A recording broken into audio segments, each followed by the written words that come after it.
Ya, Bismillahirrahmanirrahim. Assalamualaikum warahmatullahi wabarakatuh dan selamat pagi. Terima kasih kerana bersama kami dalam Selamat Pagi Malaysia pada hari ini. Seperti kebiasaan Syuhaidah, kita bersiaran 2 jam, 8 hingga 10 pagi di TV1 saluran berita TM. Saya Ismail Anan. Dan juga saya Syuhaidah Arifin. Kami berdua akan bersama dengan anda untuk hari Isnin hari ini. Jadi macam biasalah, untuk permulaan siaran, kita nak kongsi berita-berita yang terkini dan juga semasa. Kita mulakan dengan perkongsian ini terlebih dahulu, Ismail. Okey, replika naga Gitar semula menerima pengiktirafan Malaysia Book of Record. Ini sedikit perkongsian The Human Story yang kita kongsikan pada pagi ini, yang dibina di Tugu Kuching Putih Padungan, yang menerima pengiktirafan Malaysia Book of Record sebagai replika naga terpanjang dibuat menggunakan bahan gitar semula. Dan juga ini turut dinyatakan oleh Timbalan Premier Sarawak Datuk Ahmad Dr. Sim Kui Hian, yang mengatakan replika berkenaan adalah lambang gitar semula juga boleh menjadi daya tarikan yang cantik kepada penduduk serta pelancong khususnya. Menariknya, Syu, replika naga ini sepanjang 18.88 meter menggunakan 2,000 keping cakra padat, 2,271 botol plastik dan 415 tin aluminium. Okey, siapa sangka kan barang kita semula boleh memecah rekod di dalam Malaysia Book of Record. Jadi barang-barang yang mungkin kita rasa macam tak perlu, tidak ada nilainya, sebenarnya kalau kita lakukan sesuatu, mencari inisiatif, mencari kreativiti tersebut, kita boleh menghasilkan sesuatu yang boleh menarik minat orang ramai ataupun dalam sektor pelancongan. Ya, menarik minat saya bahan yang berunsur memori ini, cakra padat. Dah lama kita tidak dengar istilah cakra padat itu, tapi digunakan semula untuk membawa kenangan dan juga mengimbau serta menggunakan kembali bahan-bahan yang terbuang tersebut. Rasa Gen Z pun kalau kita sebut cakra padat pun ramai tak tahu apa cakra padat kan. Itu belum kaset lagi. Kaset tu belakang zaman kita lah dulu kan. Awal lagi 80-an. Jangan kita kena recycle sudah. Okey, yang seterusnya. Perkara berita. Ini agak mendukacitakannya untuk pengetahuan anda semua. Pemergian Tan Sri Devaki yang merupakan seorang individu yang cukup berpengaruh dalam sektor penjawat awam. Jadi untuk pengetahuan anda semua, Tan Sri Devaki telah pun meninggalkan kita semua sebagai seorang tokoh pemimpin wanita yang cukup komited dan juga sentiasa berkhidmat kepada masyarakat sehingga ke akhir hayatnya. Mendiang Tan Sri Devaki Krishnan merupakan penjawat awam wanita pertama dalam perkhidmatan awam di negara ini, dan pemergiannya pada usia 100 tahun telah pun turut disantuni dan juga diberi perhatian oleh Yang Amat Berhormat Perdana Menteri, dan ini juga turut dinyatakan oleh ahli keluarga mangsa serta mereka yang terlibat secara langsung dan juga rapat dengan mangsa ataupun mendiang, yang mana juga merupakan wanita India pertama dianugerahkan gelaran Tan Sri pada 1995 selain pernah menerima pelbagai anugerah sepanjang hayatnya, termasuk tokoh wanita dan pingat emas Tun Fatimah daripada NCWO. Salam takziah kepada mendiang Tan Sri Devaki. Okey, berita seterusnya hari ini kita nak kongsi pada anda berkenaan dengan peningkatan kos haji. Walau bagaimanapun, untuk pengetahuan anda semua, kerajaan masih lagi memberikan subsidi yang bersasar, terutamanya kepada muasasah yang untuk melakukan ibadah haji. Jadi kalau itu boleh kongsikan perkongsian di sini, di mana peningkatan kos melaksanakan ibadah haji sebanyak 8% disifatkan wajar dan masih berpatutan berikutan kos yang ditanggung oleh Lembaga Tabung Haji TH yang semakin bertambah ketika ini, kata Timbalan Menteri di Jabatan Perdana Menteri Senator Dr. Zulkifli Hassan. Walaupun berlaku kenaikan kos haji, tabung haji memperuntukkan bantuan kewangan haji ataupun nama ringkasnya dipanggil sebagai Hafiz kepada golongan B40 dan juga M40. Jadi bantuan kewangan tu sehingga 63%, manakala 42% bagi M40. Ya, beliau juga turut berkata demikian dalam satu majlis perasmian penutup khusus Asas Haji tahun 2023-2024 dan mengumumkan kos haji bagi seorang bakal haji muasasah untuk menaikkan ini ditetapkan pada RM33,300 berbanding RM30,850 pada tahun yang lalu.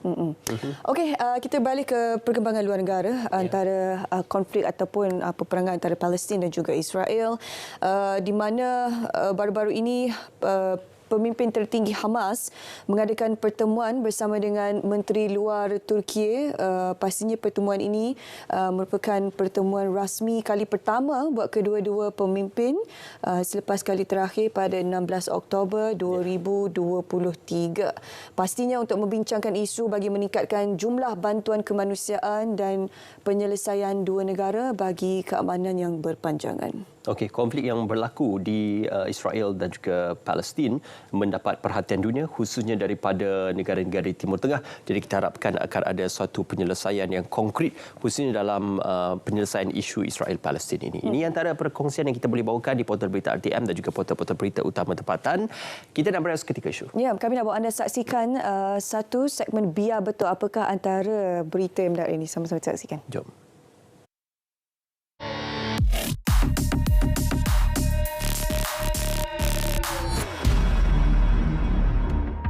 Tular di media sosial, kononnya Perdana Menteri tidak hadir majlis jamuan teh diraja di Istana Negara semalam. Ibarat tetamu istimewa raja yang dijemput sama, ada juga si kaki fitnah mendakwa Datuk Seri Anwar Ibrahim pulang awal selepas tidak disediakan tempat. Penelitian pasukan Biar Betul mendapati tuduhan tersebut tidak berasas. Semakan mendapati Perdana Menteri hadir majlis berkenaan. Kehadiran beliau turut dilapor media. Datuk Seri Anwar juga ada memuat naik di media sosial keberadaan beliau dan isteri pada majlis berkenaan. Ia turut diakui Istana Negara menerusi muat naik di Instagram. Turut dipaparkan gambar Perdana Menteri duduk semeja dengan Yang di-Pertuan Agong. Meski cemburu tidak dijemput istana, mencipta persepsi menerusi fitnah tidak wajar dilakukan. Malah penyebarannya bakal mengundang padah. Terima bahan fitnah atau disyaki tidak betul, segera lapor ke MCMC. Biar betul, tak pasti, jangan kongsi.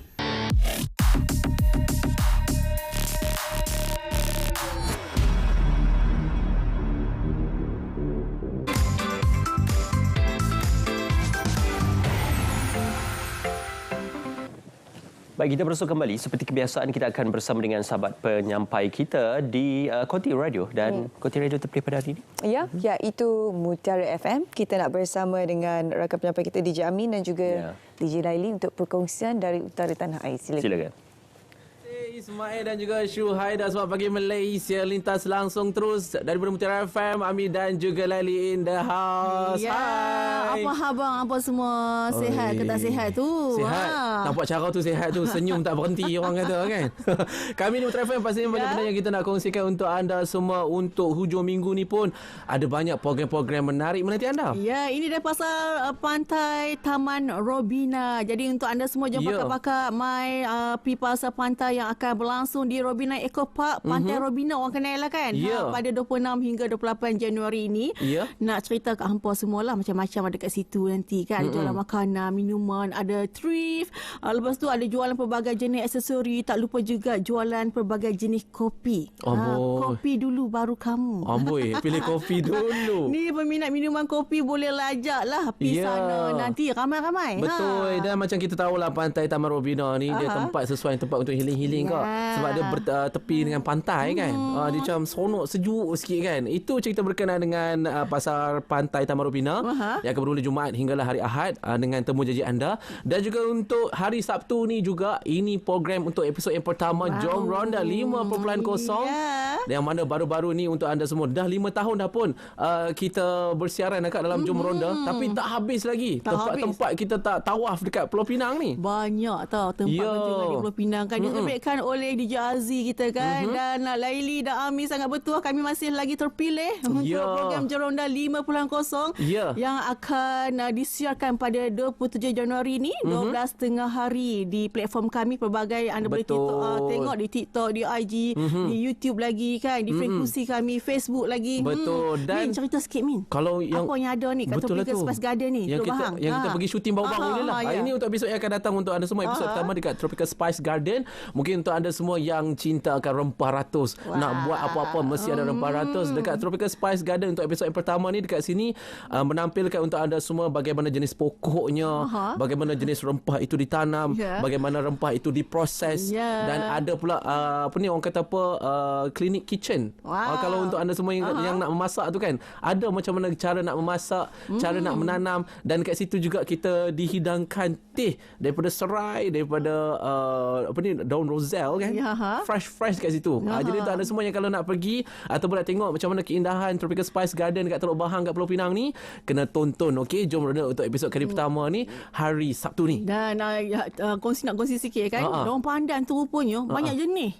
Kita tahu pandan belakang rumah mak kita je kan, rupanya banyak jenis. Daun serai pun, pokok serai pun banyak jenis. Ni untuk masak, ini untuk digunakan untuk mewangikan rumah kita kan. Itulah jadi ramai-ramailah kena datang nanti kan, ataupun kalau susah datang tonton je. Okey. Itu berkenaan dengan Jom Ronda kita nak bawakan untuk anda semua hari Sabtu ni. Dan juga hari Sabtu lagi ke? Sabtu lagi. Ampun, ni betul-betul kena atok lah untuk Carta Top 10 Mutiara untuk episod kali ini. Bulan ini bulan pencalonan. 20 lagu yang kita mainkan untuk anda semua. Boleh undi lagu-lagu pilihan anda di platform kita, di kesemua platform di Motor FM RTM Pulau Pinang. Lagu apa yang anda nak dengar, sebab bulan depan untuk bulan 2 10 lagu yang terbaik kita akan pilih untuk anda semua. Itu yang terbaik untuk anda semua yang kita nak kongsikan untuk anda semua di Motor FM bersama saya Ami Yusof dan juga Laili. Kita kembali semula bersama rakan penyampai kita di Semak Pergi Malaysia, Ismail dan juga Syuhaida. Bye-bye.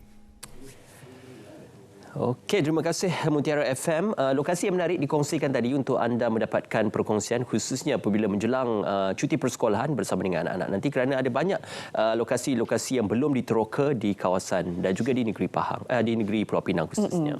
Sebab kalau tinggi Pulau Pinang ni dia kan bandar kan. Bila kita jalan kat kawasan-kawasan tu rasa macam overrated kawasan-kawasan pelancongan tu. Jadi bila anda ikuti segmen seleksi pagi ni, ada banyak sebenarnya tu ialah kawasan-kawasan menarik yang anda boleh juga turut lawati sekiranya anda ke Pulau Pinang.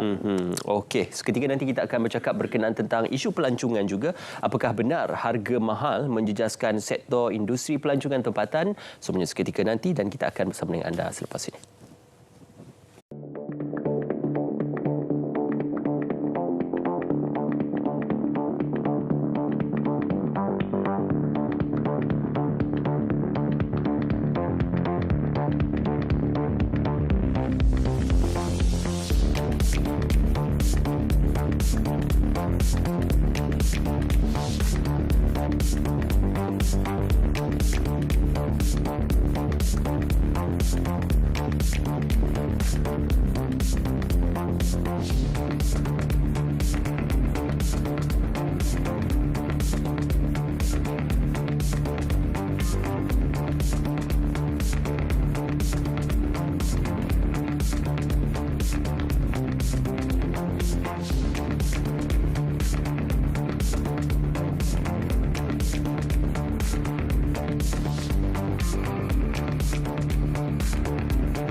Okey, kita bersua kembali. Itu antara laporan-laporan di media-media utama tempatan berkenaan tentang isu industri pelancongan tempatan. Dan tular baru-baru ini berkenaan tentang ada pelanggan yang memuat naik di laman media sosial berkenaan harga yang tidak masuk akal ditawarkan oleh peniaga restoran di kawasan pelancongan. Ya, saya rasa selalunya bukan pengalaman saya je lah, pengalaman semua malah yang menonton sekarang juga. Kalau kita pergi melancong mana-mana di kawasan tempat pelancongan, memang harga makanan akan lebih tinggi sikit di kawasan pelancongan yang tertentu. mungkin dalam beberapa meter dari kawasan tempat penginapan dan sebagainya. Tapi kalau kita betul-betul cari, adalah kawasan tempatan yang menjual makanan yang mengikut harga tempatan. Tapi kenapa baru-baru ini ada yang mengadu kan? Makanan tu semakin tinggi, walaupun kalau kita tengok sekarang ni keadaan ekonomi di Malaysia agak stabil jika nak dibandingkan sewaktu COVID-19. Jadi puncanya kita nak bincanglah sikit pada pagi ini bersama dengan tetamu kita. Saya perkenalkan terlebih dahulu pada pagi ini iaitu Cik Uzaidi Udanis, Pengerusi Konsortium Pakatan Pelancongan Dalam Negeri. Juga kami bawakan Cik Kamaruddin Ibrahim, Pengurus Besar Tourism Pahang. Assalamualaikum, selamat pagi untuk kedua-dua. Terima kasih bersama kami. Dakwaan sepinggan lauk RM28. Ya. Itu belum masuk sotong dan udang RM281. Tetapi inilah dia, orang katakan harga makanan di kawasan-kawasan pelancongan tempatan dikatakan mahal. Bagaimana respon Tuan Uzaidi berkenaan isu ini untuk kita melihat situasi pelancongan tempatan pada ketika ini? Terima kasih Ismail. Sebenarnya kalau secara logik di seluruh dunia ni, selalunya tempat pelancongan dia punya harganya agak mahal sikit berbanding dengan tempat kawasan komuniti tempatan. Itu memang kita tahu dah kan. Jadi tapi di Malaysia ni ada banyak pilihan yang boleh kita pilih. Bukan hanya restoran 5 bintang, hotel 5 bintang, juga ada juga yang gerai-gerai yang saya rasa mereka juga mahukan bisnes dan mereka nakkan kompetitif. Jadi harga tu mungkin harga yang berpatutan. Tetapi tidaklah, kita jangan haraplah harga yang berpatutan ni seperti apa berpatutan dengan harga yang seperti di rumah kita, dekat dengan rumah kita. Jadi berbeza disebabkan kos operasi, sewa kedai itu pun mahal. Kos nak ambil kedai, nak ambil pekerja pun mahal situ. Sewa bilik untuk pekerja pun mahal. Jadi ini sebenarnya faktor-faktor yang boleh menambahkan ataupun boleh meningkatkan kos operasi perniagaan tu. Yalah, tapi orang kat luar ni kadang dia tak faham sebab dia tak ada dalam sektor pelancongan tu kan. Jadi apa yang mereka tahu adalah servis yang disediakan. Adakah ia berpatutan dengan harga dan sebagainya. Jadi pada Cik Kamaruddin sendiri, mewakili daripada Tourism Pahang, apabila dilanda isu-isu seperti ini yang orang kata mengganggu gugat sikit sebanyak reputasi sektor pelancongan di Pahang, apa tindakan yang diambil oleh Cik Kamaruddin sendiri untuk memastikan agar ialah pelancong-pelancong yang bercadang untuk ke Pahang tidak mengubah fikiran mereka? Sebenarnya kita di negeri Pahang ni kita tak ada isu pun berkenaan dengan makanan yang mahal ni lah. Sebab dari segi kedatangan pelancong kita ke destinasi pelancong utama kita. Contohnya pada tahun 2023 yang lalu. Kita ada peningkatan yang agak ketara lah. Kalau macam contoh di Cameron Highland, satu destinasi pelancongan popular kita kan. Dulu kita 1.1 juta, tapi pada tahun 2023 kita dapat 1.3 juta. Jadi ini menunjukkan bahawa sektor pelancongan tidak terjejas pun dengan isu kenaikan harga makanan dan sebagainya lah. Seperti mana yang disebut oleh Cik Uzaidi tadi. Biasanya kawasan pelancongan ini berada di luar, di kawasan yang jauh, di pulau, di tanah tinggi, di hutan. Jadi untuk mendapatkan bekalan mentah bagi peniaga-peniaga ni agak tinggi. Jadi mereka ada alasan yang tersendiri lah. Begitu juga dengan pengguna. Pengguna kita ada pilihan seperti mana disebut tadi. Sebelum kita makan kita dah tahu berapa harga. Kalau sekiranya kita bersetuju dengan harga, di mana penawaran dan permintaan itu bertemu jadi satu terus niaga, jadi kita dah bersetuju. Apabila kita dah bersetuju, kita bayarkan itu tidak adil lah kepada mereka. Sebab kita dah bersetuju. Kalau sekiranya kita tidak bersetuju dengan harga itu, kita boleh cari pilihan. Banyak lagi peniaga-peniaga, kedai-kedai, perniagaan yang boleh menawarkan harga yang kena dengan bajet kita lah. Betul. Tapi kalau bercakap tentang Pahang, I would recommend, saya boleh mencadangkan di Pahang ini Tanjung Lumpur seafoodnya murah. Di Beserah seafoodnya pun murah. Alhamdulillah. Kalau nak dekat lagi ataupun nak rasakan ikan patin, mungkin ke Temeloh. Ikan patin sangkai, patin sungai dan sebagainya. Cuma isu ini mungkin apabila ia menjadi isu yang isolate di beberapa kawasan dan ditularkan, mendapat respon ataupun ciapan ribuan kali daripada pembaca ataupun yang mengongsikannya. Ini menimbulkan persepsi bahawasanya kesemua lokasi pelancongan tempatan adalah mahal. Maka apakah adil apabila gambaran di media sosial ini dijadikan gambaran sebenar kepada situasi pelancongan? Sebenarnya media sosial ini memainkan peranan yang penting. Kita tahulah kalau kita tengok, apa pasal ni nasi ayam kunyit ni dengan RM20 kan. Jadi kalau tempat kita harganya murah sikit kan. Jadi tapi sebenarnya kita ada pilihan juga, dan juga kalau kita tengok media sosial, kena tengok secara purata memang pelancong tempatan merasakan ini tak boleh jadi RM20 contohnya kan. Tetapi saya tak nampak lagi komplain ataupun resahan ataupun rentetan daripada pelancong-pelancong antarabangsa. Kalau tengok media sosial, katakan pelancong daripada Amerika, pelancong daripada Eropah, tak pernah satu pun posting yang mengatakan Malaysia ni mahal, Malaysia ni mahal, tak pernah. Yang Malaysia ni murah ada, dengan harga sebab currency tinggi. Mungkin. Jadi itu sebabnya antara persepsi yang kita patut tahu kan, bukan persepsi itu harga ni mahal pada pada satu orang kan, yang mungkin yang lain. Jadi agak subjektif. Serupa juga kalau di tempat di Thailand, di mana kan ada juga yang murah dan ada juga yang mahal. Tidak semestinya semuanya yang murah di situ. Betul. Dengan kita punya exchange rate kita yang agak mencabar, saya rasa harga kos kalau inflasi bergantung berbanding harga-harga, saya rasa secara purata Malaysia ni lebih murah daripada bergantung pada hotel, bergantung dengan even kereta, teksi, pengangkutan pun lebih murah daripada Thailand. Saya tak nampak yang ianya lebih mahal, tapi bergantung pada persepsi masing-masing.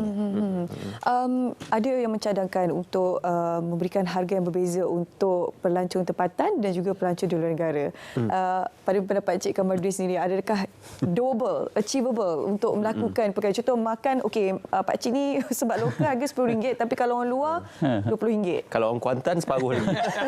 Macam tu. Boleh tak macam tu? Itu perkara yang sukar lah, sebab kita tak dapat nak kenal, kita tak boleh pastikan sama pelancong ini daripada luar. Faham? Contohnya kalau daripada negeri-negeri yang lain. Yang ni orang Kuantan, harga dia lain. Ini orang Johor kena naik sikit apa semua sekali. Saya sukarlah, sebab dalam keadaan peniaga-peniaga ni, mereka juga mempunyai kos yang tersendiri lah. Jadi harga yang mereka kenakan ini adalah berpatutan dengan kos yang mereka terpaksa tanggung lah. Sebab sekarang ni kos sewaan, kalau kita tengok di kawasan pelancongan ni, kos sewaan premis agak tinggi, kos operasi pekerja dan sebagainya untuk membawa bekalan mentah daripada kawasan luar, ada tambahan kos-kos yang lain. Jadi itu sebab kalau kita pernah ada juga komen daripada pelancong, kenapa harga kami dengan harga tempatan ni berbeza. Contohnya masuk ke dalam taman-taman negeri kita charge, katakan untuk pelancong asing kena RM15, pelancong tempatan RM10. Seolah-olah macam kita ada diskriminasi. Jadi ini yang saya katakan tadi, bahawa dalam pelancongan kadar yang dikenakan terutama makanan ni sebenarnya tidak mengira sama ada mereka pelancong asing atau pelancong tempatan lah. Ini kos yang telah ditetapkan. Yang kita pun tidak ada kuasa juga menentukan. Tidak ada kuasa menentukan you kena tetapkan harga begini. Untuk pelancong sekian kena segini, untuk premis sekian, untuk makanan berkenaan kena harga begini. Jadi itu memang sukarlah untuk kita tentukan.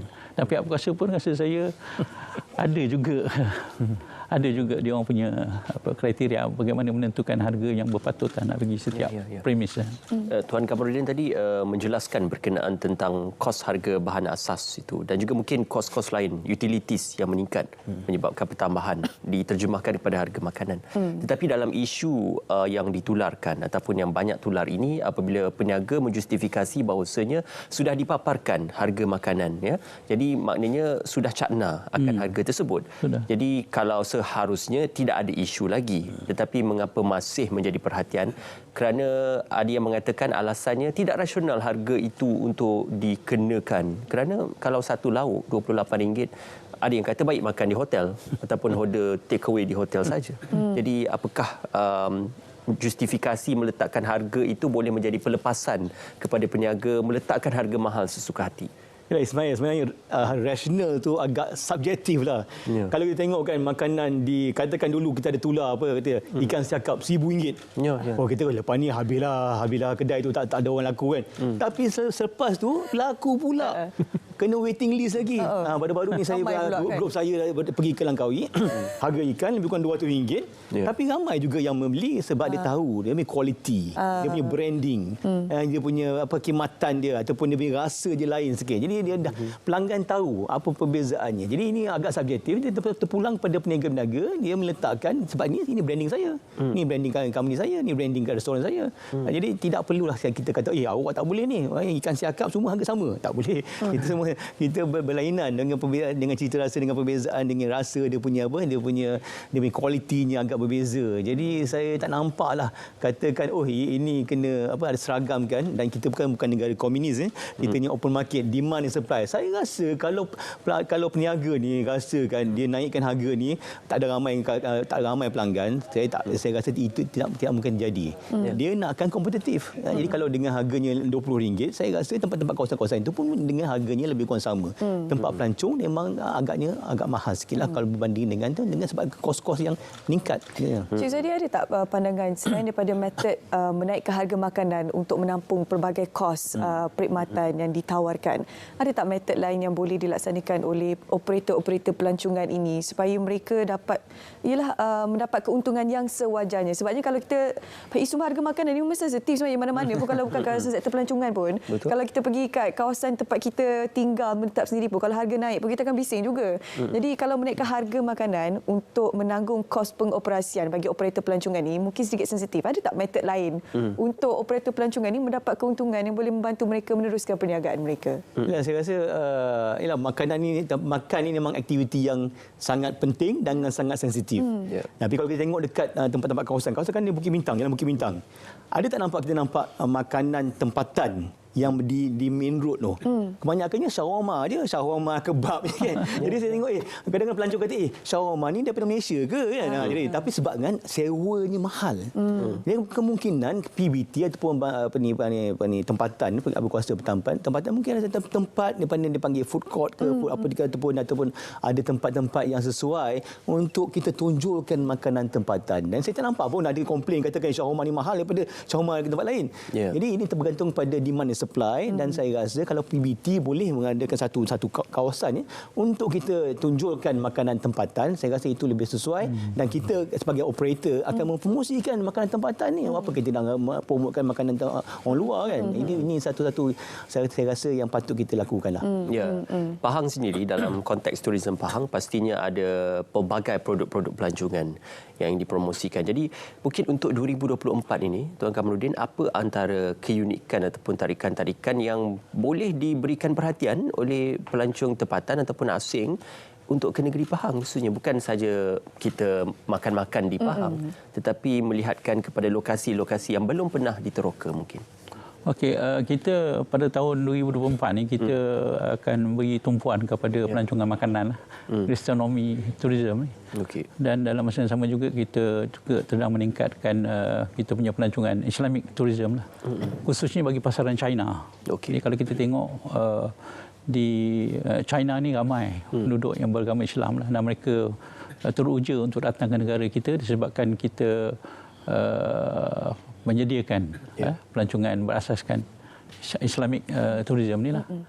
Di mana baru-baru ni kita ada lawatan penetrasi daripada agensi-agensi pelancongan di negara China.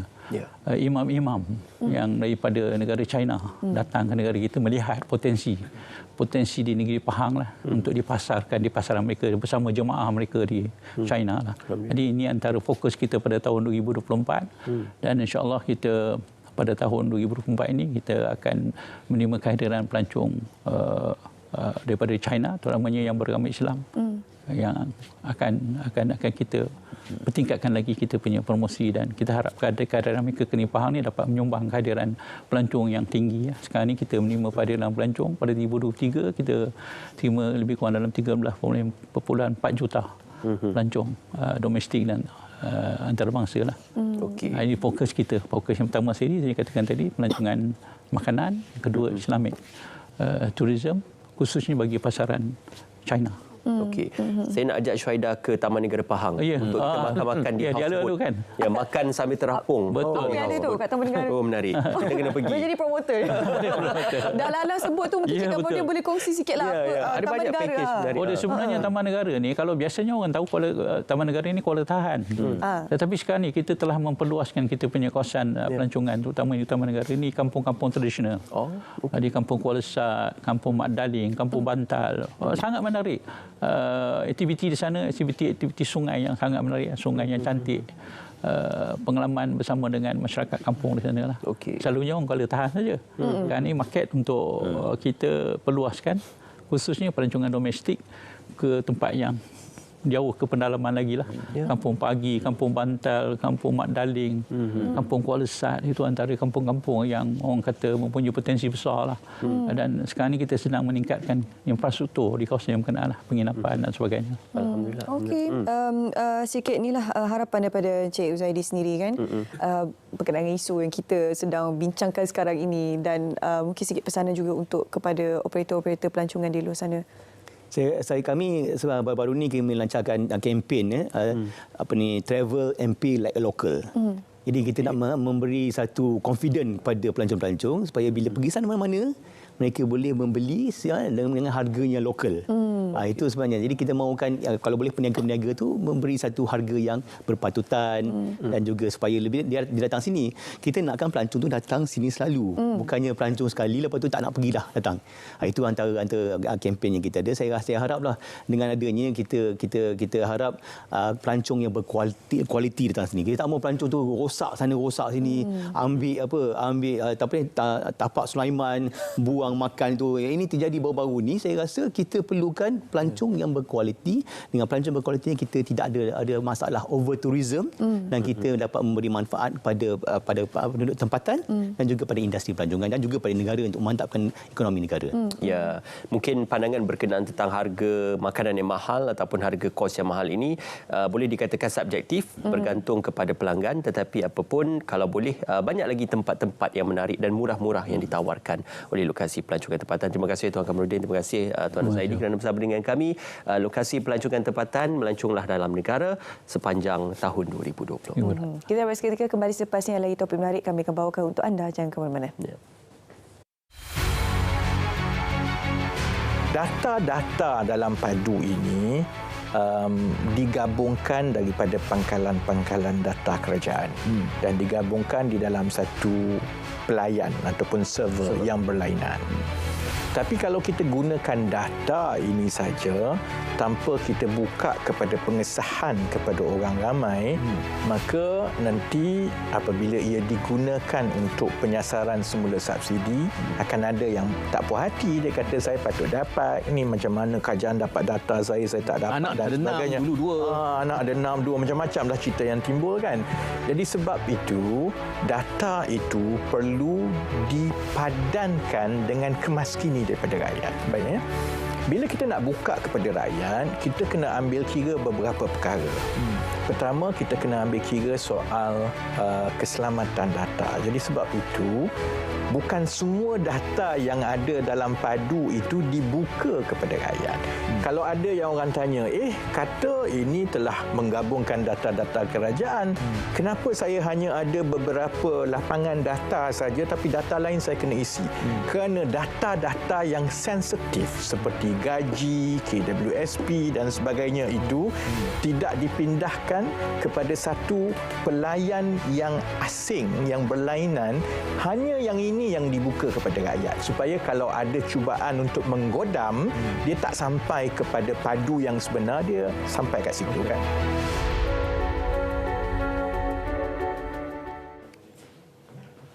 Okey, baik, kita teruskan Selamat Pagi Malaysia pada pagi ini dengan segmen SPM Sana Sini. Kita mulakan dengan perkongsian ini terlebih dahulu.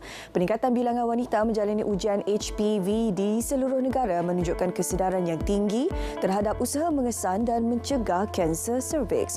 Menurut Menteri Pembangunan Wanita, Keluarga dan Masyarakat Datuk Seri Nancy Shukri, 112,524 wanita direkodkan menjalani ujian berkenaan pada 2019 hingga tahun lepas.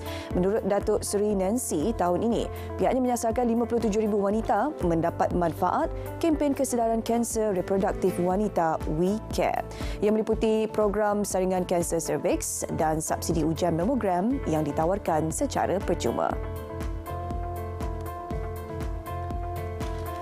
Seramai 1,448 graduan Kolej Profesional Batu Mah Kuala Lumpur milik penuh Majlis Agama Islam Wilayah Persekutuan berjaya menamatkan pengajian.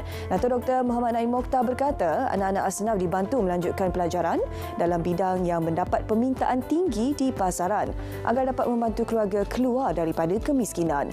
Beliau juga memaklumkan bagi tahun 2024, MAWIP telah menyediakan penentukan bayaran sewaan kediaman mahasiswa untuk pelajar asnaf tanah di IPT dalam negara sebanyak RM3,962,400, melibatkan 3,227 penerima dan bantuan biasiswa insentif khas pelajar sebanyak RM2,230,000.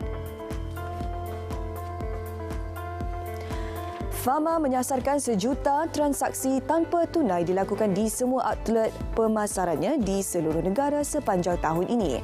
Ketua pengarahnya berkata lembaga itu akan mengembangkan pelaksanaan projek pemula pembayaran dalam talian yang dilaksanakan bersama PayNet Network Malaysia Sdn Bhd PayNet bagi mencapai sasaran itu. Projek pemula tersebut telah berjaya mencatat 202,304 transaksi dengan nilai keseluruhan RM6 juta di 18 outlet pemasaran Fama dalam tempoh 3 bulan. MSM Malaysia Holdings Berhad merancang menceburi bidang penanaman tebu huluan. Usaha itu bagi memastikan keterjaminan gula mentah di negara ini. Pihak MSM akan bekerjasama dengan kerajaan bagi memenuhi hasrat tersebut. Mac lalu, Menteri Ekonomi memaklumkan industri tebu negara bakal dibangunkan bagi membantu memenuhi permintaan gula negara. Baik, demikian tadi kami kongsikan kepada anda dalam SPM Sana Sini. Seterusnya kita nak bawa anda saksikan ini ada satu bingkisan menarik untuk anda semua. Selamat pagi Malaysia. Minggu lalu, Balai Seni Negara menganjurkan Malam Apresiasi Seni 65 tahun Balai Seni Negara bersempena ulang tahun ke-65 penubuhannya sebagai pusat seni yang berperanan untuk membangun dan memelihara seni visual. Bertempat di Pusat Konvensyen Kuala Lumpur, KLCC, majlis ini dihadiri penaung, pendukung seni serta penggiat seni dari seluruh Malaysia yang sentiasa menyokong perkembangan ekosistem seni visual di dalam negara. Majlis disempurnakan oleh Ketua Setiausaha Kementerian Pelancongan Seni dan Budaya, Datuk Roslan Abdul Rahman, di mana ianya turut dihadiri oleh Encik Syahid Rizal Sulaiman selaku pengurusi Lembaga Pembangunan Seni Visual Negara dan Ketua Pengarah LPSVN Encik Amruddin Ahmad. Jadi sepanjang 65 tahun perjalanan Balai Seni Negara itu, kita telah melalui berbagai-bagai jenis aktiviti program yang kita khususkan untuk peminat dan juga penggiat seni visual di Malaysia. Jadi malam ini khususnya selepas 65 tahun kita telah mengadakan satu hari untuk memberikan penghargaan kepada semua penggiat seni dan juga pemain industri dalam ekosistem yang disebut ekosistem seni visual di Malaysia, yang mana selepas 65 tahun ini kita telah dapat mengumpulkan pelbagai jenis ekosistem yang saling menyokong dan mengangkat aktiviti dan industri seni visual di Malaysia. Pada majlis yang sama, Balai Seni Negara turut melancarkan Jejak Seni Malaysia, iaitu usaha kolaboratif bersama penyelidik, seniman tempatan dan komuniti dalam memberi tumpuan kepada pengenalpastian dan pemetaan lokasi seni. Inisiatif ini dilihat penting dalam memelihara nilai karya hasil seni selain mengangkat lokasi Jejak Seni Malaysia sebagai destinasi pelancongan dalam negara. Malam ni contohnya is the first time Balai buat benda event sebegini sebab kita nak lebih inklusif dengan the industry. So malam ni galleries, artis, penggiat seni semua ada malam ni kan.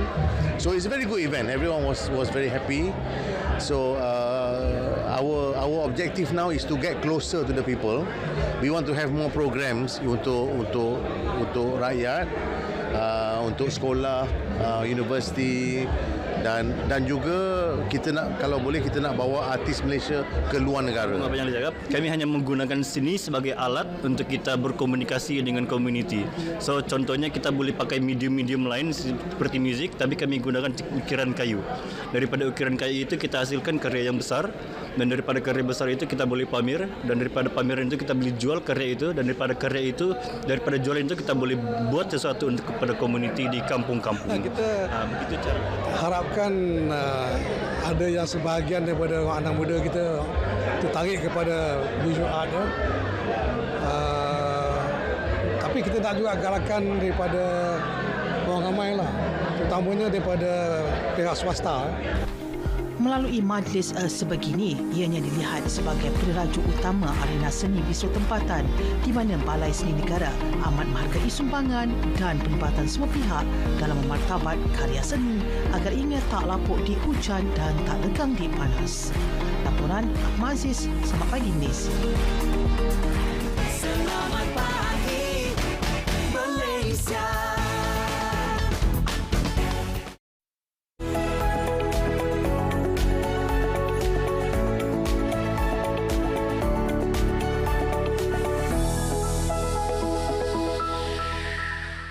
Kerajaan telah memperkenalkan pendidikan latihan teknikal dan vokasional atau lebih dikenali sebagai TVET dalam memenuhi keperluan industri yang memerlukan tenaga kerja yang cekap khususnya bidang teknikal dan kemahiran.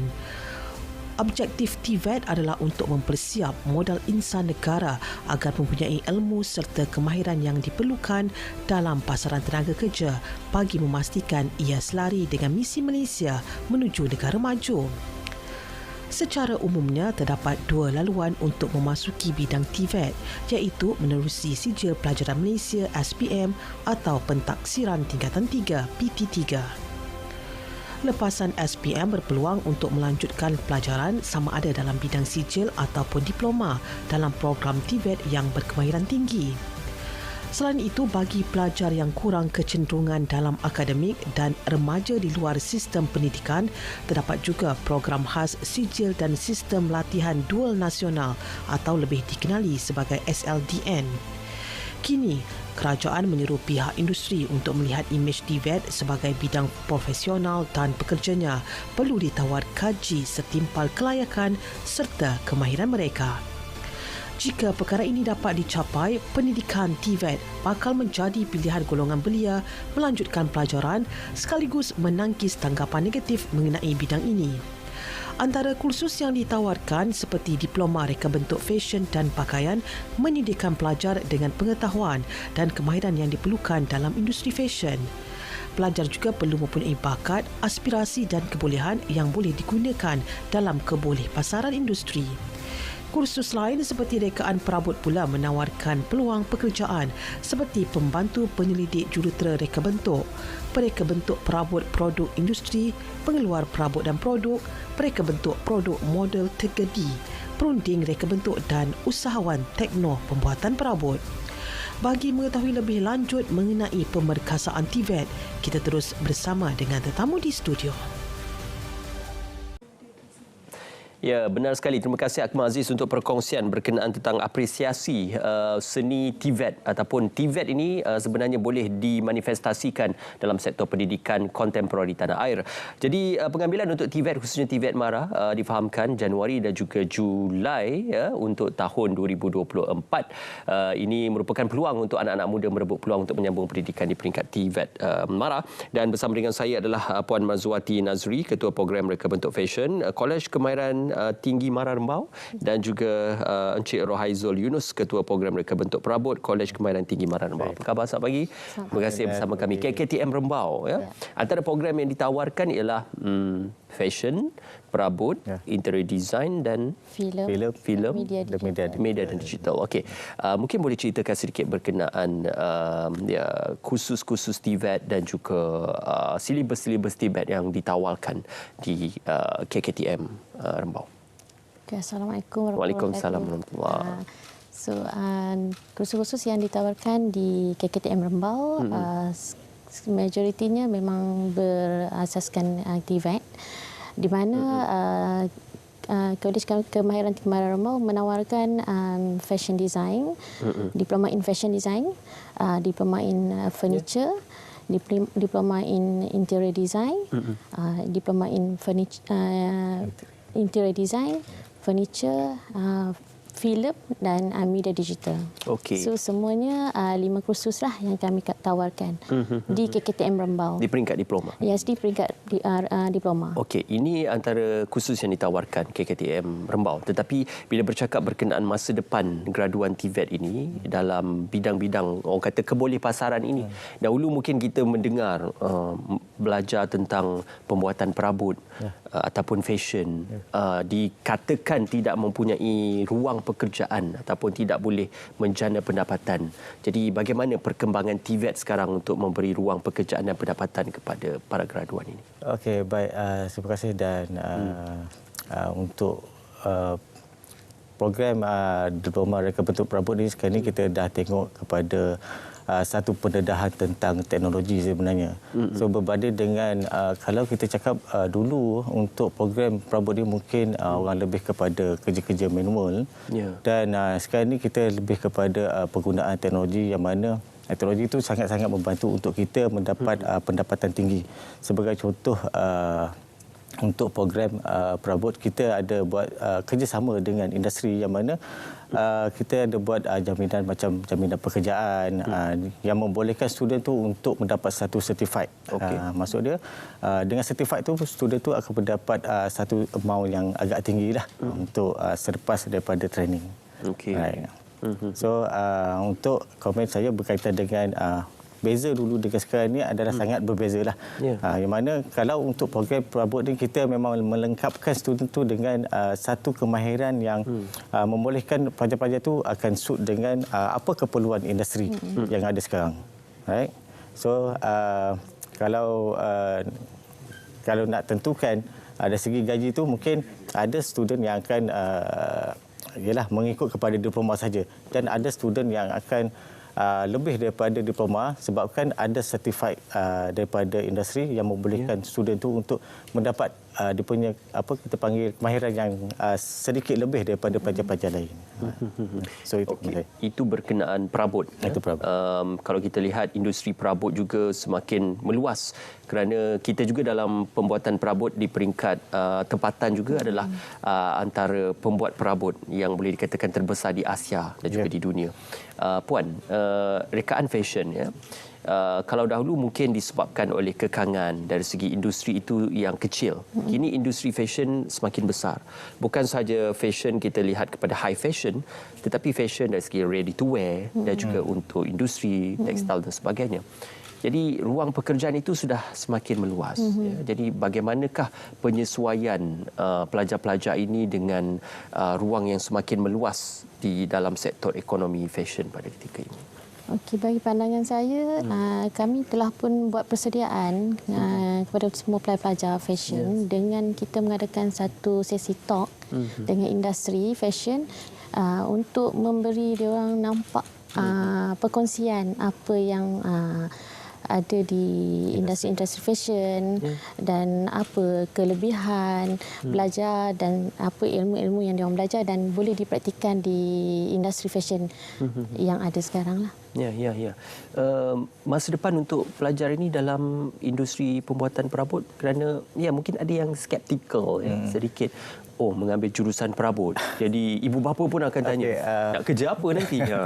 So mungkin dari segi pemahaman masyarakat kita ni dia lebih kepada macam kalau perabot tu macam bertukang.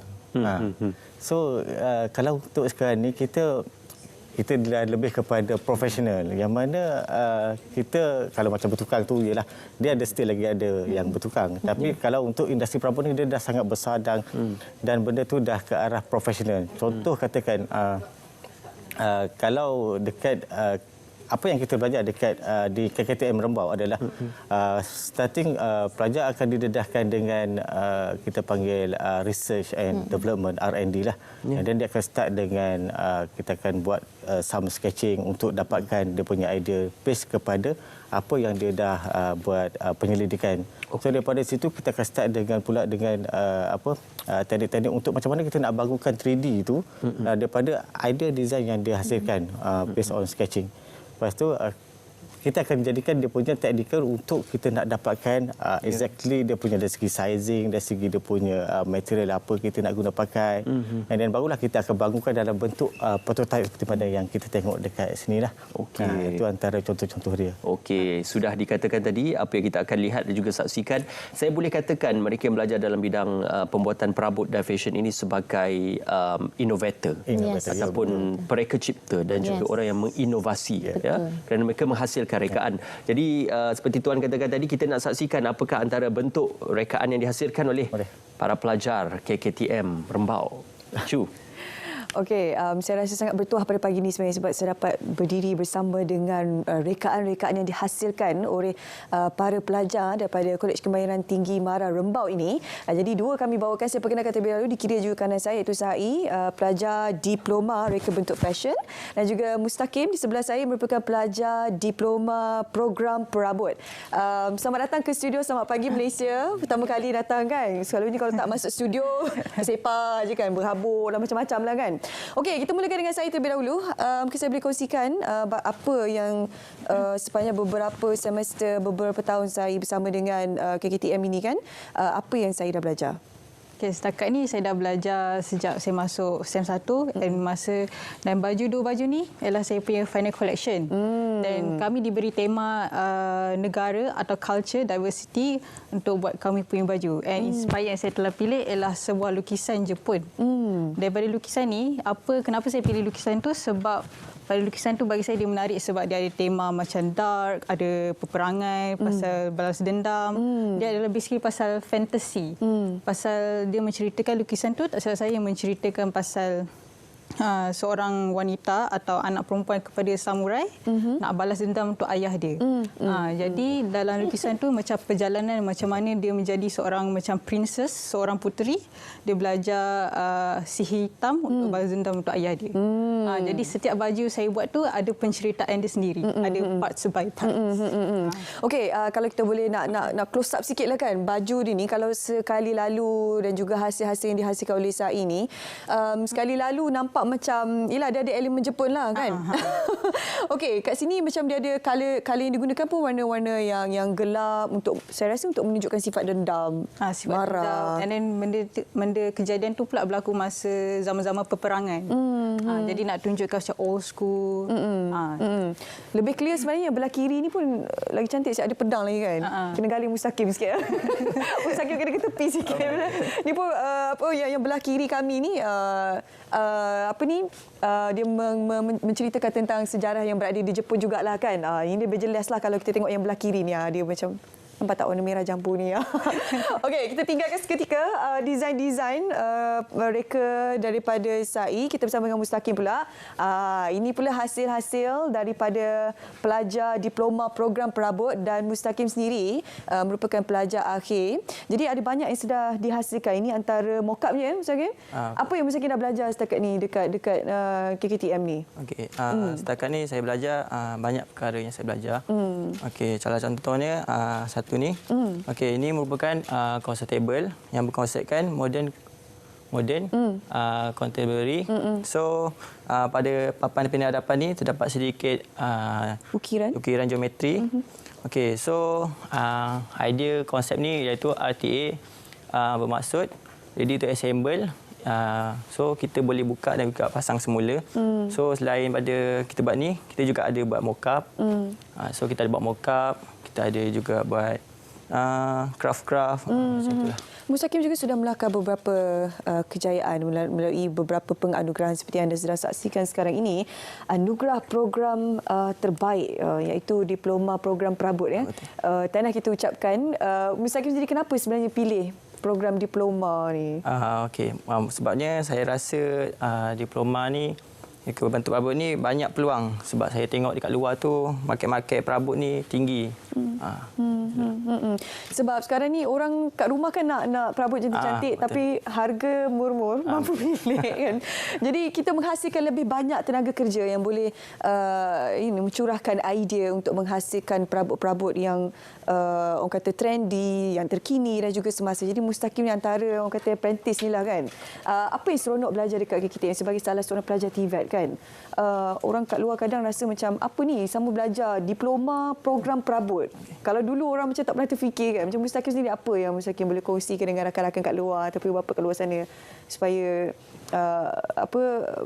mereka sama-sama berminat untuk menceburi bidang perabot ni dalam TVET? Okey, pertama sekali bagi saya bidang ni sangat menyeronokkan sebabnya kita akan sketch idea untuk membuat satu perabot tu. Lepas tu kita akan convert to software. So kita akan buat benda tu secara actual seperti inilah. Susah tak? Untuk tu kita akan belajar lah. Belajarlah. Tapi mula-mula struggle tak nak? Awal-awal tu memang struggle lah sikit. Ya. Sebab dia macam kalau cerita software ke apa semua tu, dia teknikal lah juga kan? Kira teknikal. Macam mana Mustaqim sendiri dengan pensyarah, dengan rakan-rakan, setakat ini komunikasi untuk belajar dan kelas semua macam ni okey tak? Semuanya okey lah. Lagi satu, pensyarah semua pun okey je. Akan ajar daripada step 1 sampai akhir. Okey, itu pengalaman daripada Mustaqim lah. Kita berbalik kepada saya sendiri kan. Saya sekarang saya faham tengah internship sekarang Ya, tengah internship. Okey. Apa antara kejayaan yang saya rasa saya dah berjaya capai sepanjang menjadi salah seorang pelajar daripada KKTM Rembau ni? Contohnya macam masa untuk final year collection kami, college kami sebenarnya anjurkan fashion show. Fashion show untuk kami selima. Jadi dekat fashion show tu kami pamerkanlah baju-baju kami hasil satu kelas saya 20 orang. Lepas tu kami invite orang luar juga, kami invite ada judges. So daripada judges tu dia juga ambil markah dan nilai apa kita orang punya kategori terbaik. Dan saya dapat menang Gold Award dengan Best Collection. Wow, baju ni ke? Baju ni pamerkan hari ni? Baju saya. Wow, tapi memang cantik. Tadi sebenarnya sebelum saya masuk studio, saya nampak baju dia dekat luar. Lepas tu saya ingatkan ni daripada fashion designer lah. Rupanya yang menghasilkan baju ni adalah pelajar Kolej Kemahiran Tinggi Mara. Jadi tahniah kita ucapkan. Said dan juga Mustaqim boleh menjadi pelopor dan juga idola kepada adik-adik di luar sana untuk gilap bakat mereka yang kadang-kadang selama ini terpendam. Rupanya boleh ada kemahiran mengukir, ada kemahiran untuk menghasilkan busana-busana yang begitu kreatif sekali. Kita lihat orang kata kebolehpasaran mereka juga tinggi sekarang ini. Jadi sekali lagi kita nak bersama dengan Ismail untuk barangkali perkongsian yang terakhir. Silakan Ismail. Shu mungkin tertarik dengan baju itu, tetapi lebih menarik kalau Shu mengenakan pakaian dan juga rekaan fashion itu. Lebih cantik mungkin, ya. Bukan hanya di mannequin semata-mata. Okey, Puan dan juga Tuan Raizul, ini ruang yang ringkas ya untuk kita menceritakan berkenaan tentang apakah adanya ruang dan juga peluang untuk menyertai TVET Mara dan juga pendidikan TVET Mara pada ketika ataupun tahun 2024 ini. InsyaAllah untuk tahun 2024 memang kami membuka ruang yang sangat luas lah. Maksudnya khususnya kepada Bumi Putra. Mara memang nak bantu Bumi Putra untuk menyambung pelajaran diploma ke peringkat diploma, khususnya dalam TVET lah. Sebab memandangkan kalau tengok dalam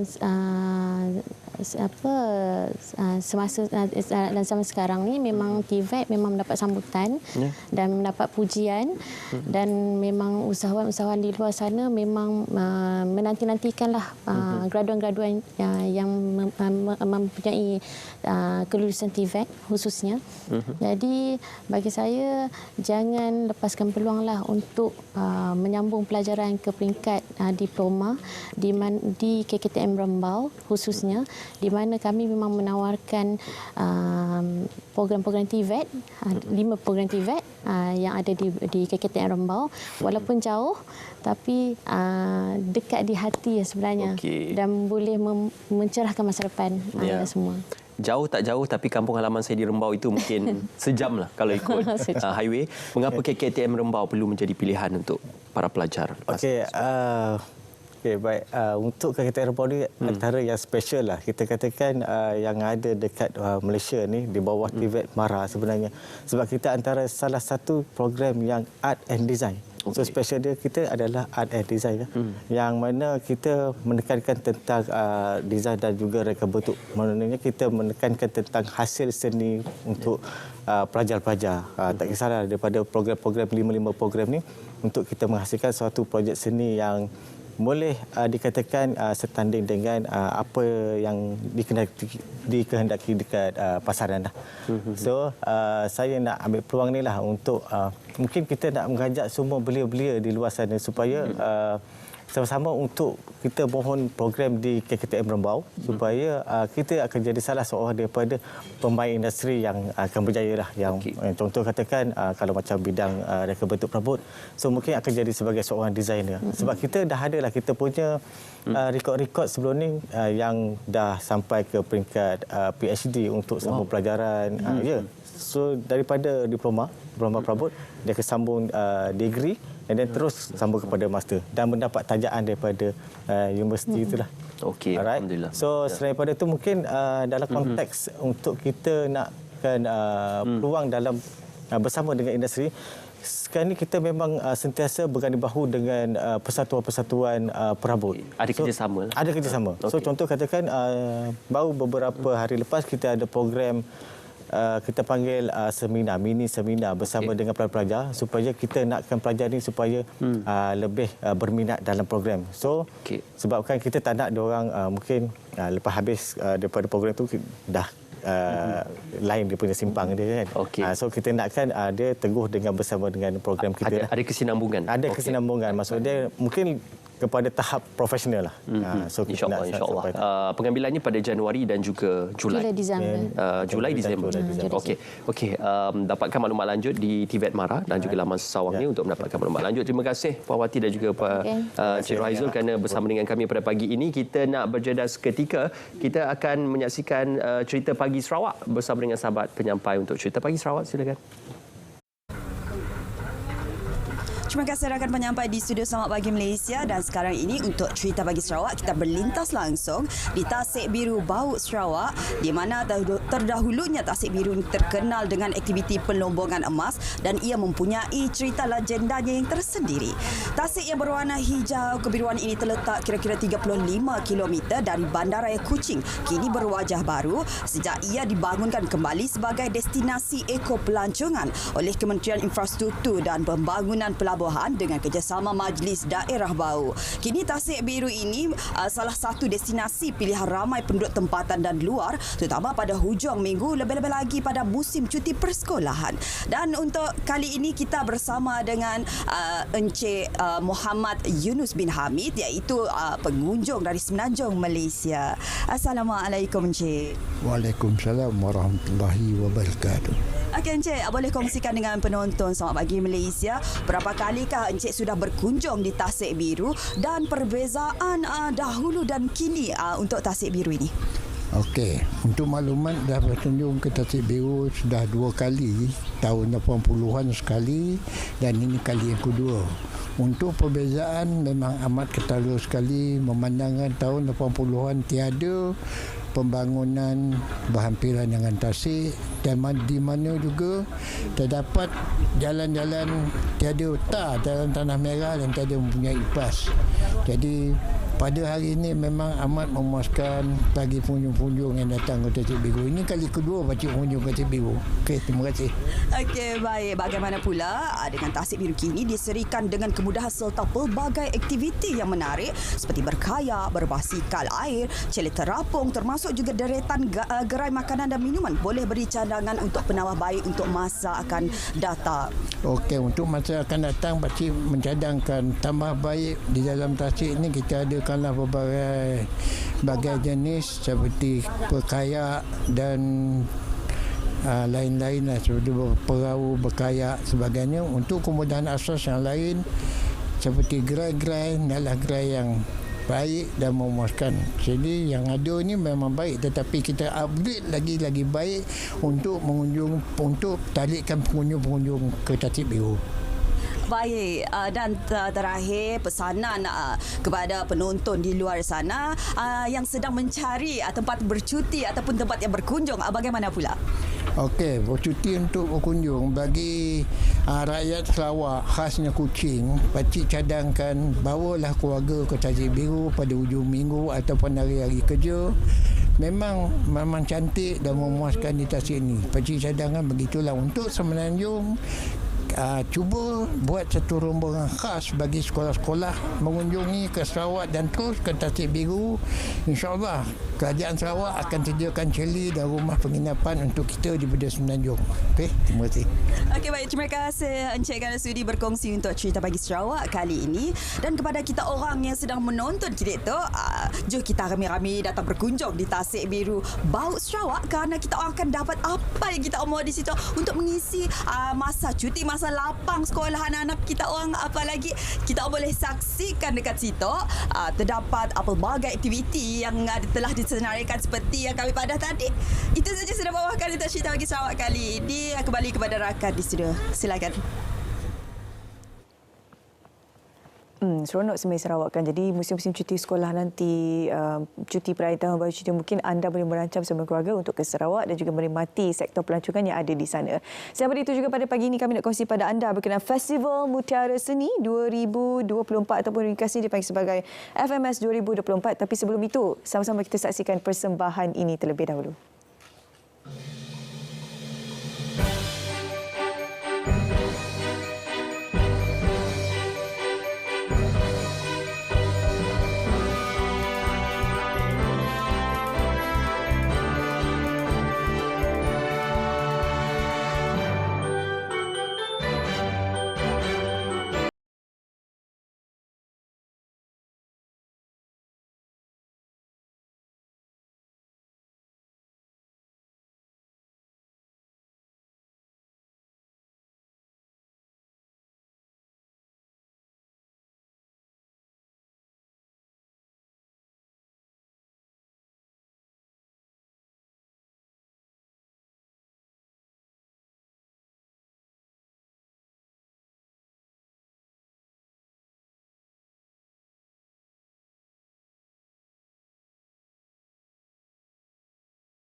Seronok kan pagi ini bila kita dapat saksikan satu persembahan yang rancak daripada murid Sekolah Seni Malaysia.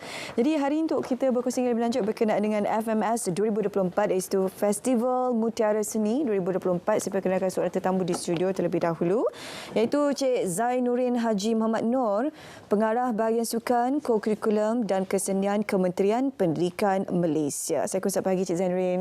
Waalaikumsalam. Okey, saya difahamkan FMS ini sudah dilaksanakan sejak tahun 2011 lagi. Ya. Jadi ini satu program yang pada hemat saya cukup matanglah untuk kita menonjolkan bakat-bakat terutamanya para pelajar, anak-anak murid dalam industri kesenian ni. Jadi mungkin saya rasa elok mukadimah terlebih dahulu bagaimana boleh lahirnya program FMS ini dan bagaimana sebenarnya program boleh membantu murid untuk menceburi ataupun menggilap bakat mereka sebagai seorang pelajar seni. Okey, terima kasih semuanya.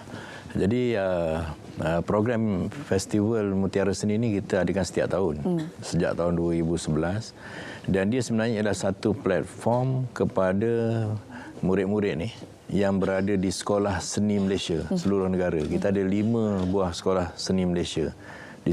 Jadi murid-murid sekolah seni ini kita gilap daripada tingkatan 1 sampai tingkatan 5. Dan seni yang terlibat ni selain daripada yang dipertontonkan tadi, kita ada seni visual, seni tari, seni teater dan seni muzik. Jadi dalam festival Mutiara Seni nanti keempat-empat tu akan digabungkan sama sekali. Dan kita festival Mutiara Seni ini akan diadakan pada 3 Februari ini di Institut Dewan Amdian Baki, Institut Pendidikan Guru Malaysia di di KL. Jadi pada masa itu semua murid-murid yang telah terpilih ini akan mengadakan persembahan masing-masing dan menunjukkan kemenjadian daripada hasil yang telah dipelajari semasa berada di sekolah dalam bilik darjah dan akan dipertontonkan kepada orang ramai. Mungkin ramai tak tahu berkenaan kewujudan Sekolah Seni Malaysia ni kan. Mereka dikira sebagai pelajar sebelum masa, ada subjek-subjek lain selain daripada subjek seni yang dipelajari? Okey, Sekolah Seni Malaysia ni kita pemilihannya di peringkat awal lagi ya, selepas daripada dia sekolah rendah dia nak masuk ke sekolah menengah. So kita ada proses pemilihan di mana pelajar-pelajar yang berbakat ini akan melalui interview dan sebagainya. Jadi yang terpilih itu ya dia akan masuk dan dia akan dilatih selama 5 tahun lah. Jadi kita ada Sekolah Seni Malaysia Kuala Lumpur, Sekolah Seni Malaysia Johor, Sekolah Seni Malaysia Sarawak dan kita ada di Perak dan satu lagi di Sandakan lah. Jadi setakat hari ini apa yang kemenjadian pelajar ni memang sangat bagus kerana ada pelajar-pelajar ataupun murid-murid yang boleh bukan saja dapat melakukan pencapaian di peringkat kebangsaan, malahan sampai ke peringkat antarabangsa sekalipun. Dan saya kira kemenjadian pelajar ini adalah satu yang baik ya dalam memenuhi aspirasi negara untuk mengekalkan budaya dan warisan yang kita ada. Yalah, macam kita tengok tadi persembahan daripada itu, mereka juga merupakan murid-murid daripada Sekolah Seni Malaysia, begitu yakin sekali berada di hadapan kamera. Jadi itu antara yang diasah oleh para pelajar, oleh para guru kepada para pelajar ini, terutama di Sekolah Seni Malaysia.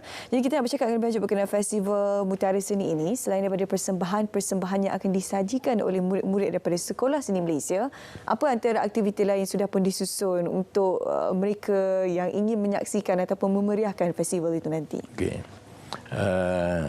Dia main dia ialah yang utama ialah konsert yang kita akan buat lah, iaitu persembahan muzik dengan tarian dan nyanyian daripada murid-murid. Selain daripada itu juga, di samping itu kita selitkan teater.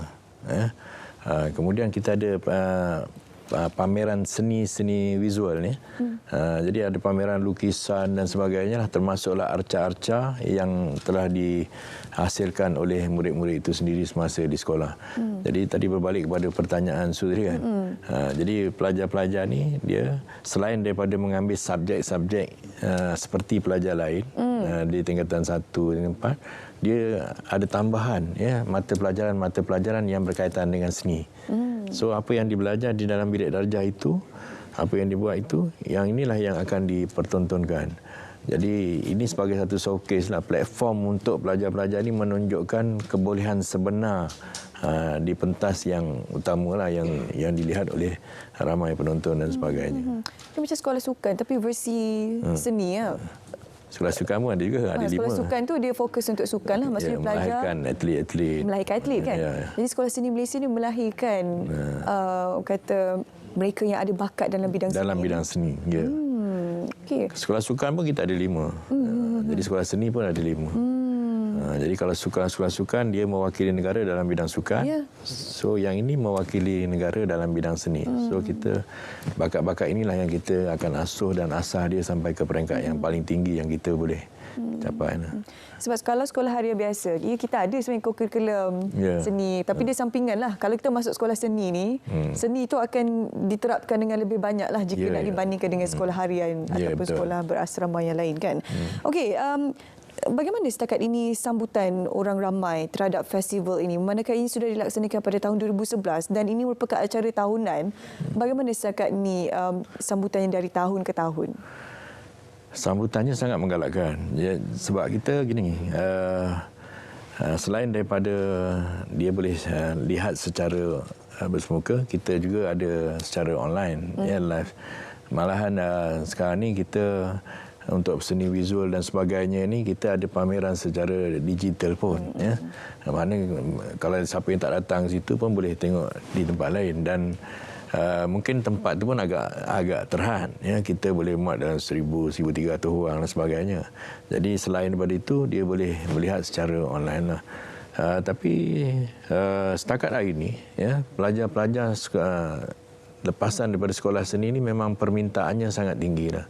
Orang kata dari segi kebolehpasaran tu memang ada. Jadi sentiasa ada agensi-agensi ataupun dalam persembahan-persembahan yang kita buat, pelajar-pelajar sekolah seni ini sentiasa mendapat jemputan untuk membuat persembahan di mana-mana. Malahan kita bukan saja terlibat di peringkat sekolah, daerah, negeri sampai ke peringkat kebangsaan, malahan mereka boleh sampai ke luar negara pun. Dan kita ada juga memenangi banyak pertandingan yang dianjurkan sampai ke peringkat antarabangsa. Okey, seperti yang sedang saksikan visual sekarang ini adalah persembahan daripada pelajar seni sekolah seni. Jadi apa antara setakat ini tadi Cik Zainuri dikongsikan kejayaan-kejayaan di Laka di peringkat antarabangsa. Setakat ini apa yang mungkin boleh dikongsikan bersama dengan penonton bentuk-bentuk kejayaan daripada pelajar-pelajar ini? Biasanya bila mereka ke peringkat antarabangsa ni, mereka dapat jemputan dan sebagainya untuk persembahan. Contohnya tempoh hari ada pertandingan di Itali. Dan sebagainya. So bila mereka pergi ke sana, memang ada kejayaan yang dicapai lah. Sebab Malaysia ni keunikan dia sebab kita ada berbagai bentuk persembahan, contohnya tarian tadi yang berbeza daripada tempat lain. Dan kalau kita lihat daripada apa yang ditonjolkan oleh pelajar kita ini, memang menarik, bukan saja menarik minat di peringkat kita, tapi di peringkat antarabangsa, sebab kelainan itu nyata dan budaya itulah yang kita nak perkenalkan ke seluruh dunia. Okey, antara objektif lain dengan penganjuran festival ini selain daripada menonjolkan bakat-bakat anak murid daripada Sekolah Seni Malaysia ini, apa antara yang cuba dicapai menerusi penganjuran festival ini? Okey, jadi kita sebab kita nak beri pendedahan, yang paling utama ialah kita nak beri pendedahan kepada murid-murid ini dalam suasana yang sebenar. Jadi kalau selama ni mereka ni hanya berlatih di sekolah, diajar oleh guru-guru dan jurulatih seni mereka. So kita nak beri pendedahan kepada mereka kepada suasana yang lebih besar supaya dia dapat membuat persembahan di platform yang lebih besar. So macam kali ini kita semua orang boleh tengok. Jadi bukan setakat dalam kepompong dia. Sebab pada masa akan datang, selepas mereka keluar dari sekolah, mereka akan menceburi industri ini. So pendedahan lebih awal itu sangat penting. Supaya bila mereka berada di industri, mereka sudah biasa dan tak kekok lagi. Dan performance dia mungkin lebih baiklah pada masa akan datang. Saya teringat pula macam industri K-pop kan, macam mana dia train budak-budak. Budak-budak umur 10 tahun nak jadi artis lah, tapi itu dekat Korea Selatan lah kan. Tapi saya rasa lebih kurang sama jugalah di Sekolah Seni Malaysia pun.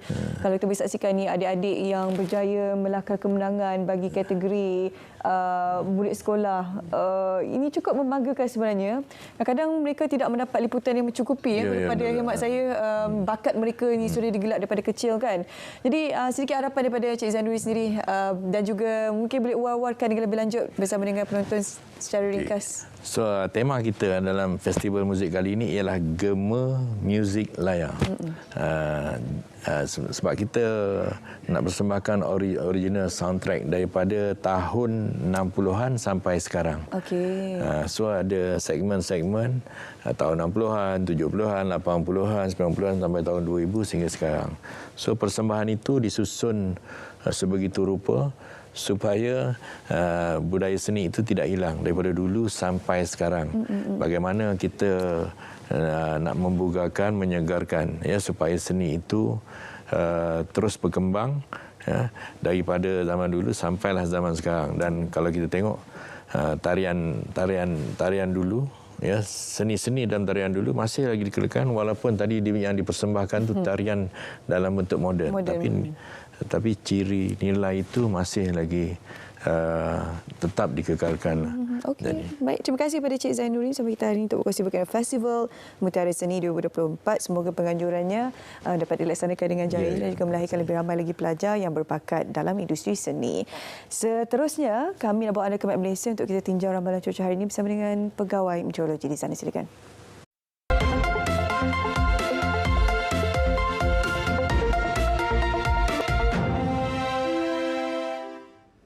Assalamualaikum dan salam Malaysia Madani. Keadaan angin di rantau negara masih lagi dipengaruhi oleh angin dari arah timuran dan penumpuan angin dijangka akan bermula pada hari esok melibatkan negeri-negeri di sekitar bahagian pantai timur Semenanjung boleh memberikan kesan keadaan cuaca yang lebih lembap, terutamanya melibatkan negeri Kelantan, Terengganu, Pahang dan juga timur negeri Johor. Selain itu, luruan monsun juga dijangka akan memasuki rantau negara bermula 24 Januari nanti dan keadaan angin yang lebih kuat daripada biasa boleh dirasai di sekitar negeri Kelantan, Terengganu dan juga Pahang dalam tempoh masa luruan monsun itu bergerak memasuki rantau negara. Selain itu, keadaan angin kencang juga dijangka boleh berlaku terutamanya melibatkan kawasan perairan Laut Cina Selatan dengan jangkaan angin boleh melebihi 60 km per jam, juga boleh menyebabkan ketinggian ombak melebihi 4.5 meter terutamanya melibatkan kawasan perairan Laut Cina Selatan yang lebih ke arah utara ini. Oleh itu, Jabatan Meteorologi Malaysia telah mengeluarkan amaran angin kencang dan juga laut bergelora kategori pertama, kedua dan juga ketiga melibatkan kawasan perairan yang telah ditandakan dengan warna kuning, jingga dan juga merah ini dijangka akan berkuat kuasa bermula 24 sehingga 28 Januari nanti. Dan sepanjang tempoh amaran ini berkuat kuasa, keadaan perairan ini adalah berbahaya untuk semua aktiviti perkapalan dan juga pantai, termasuklah menangkap ikan, perkhidmatan feri, bot-bot kecil, sukan serta rekreasi laut. Baik, seterusnya untuk melihat keadaan cuaca semasa pula, kita beralih ke paparan imej kemeradar yang terkini. Diperhatikan hujan masih lagi sedang berlaku melibatkan kawasan pesisir pantai negeri Kelantan dan juga Terengganu sejak dari awal pagi tadi, dan keadaan cuaca hujan ini dijangka berpotensi untuk berlaku dalam tempoh yang lebih lama.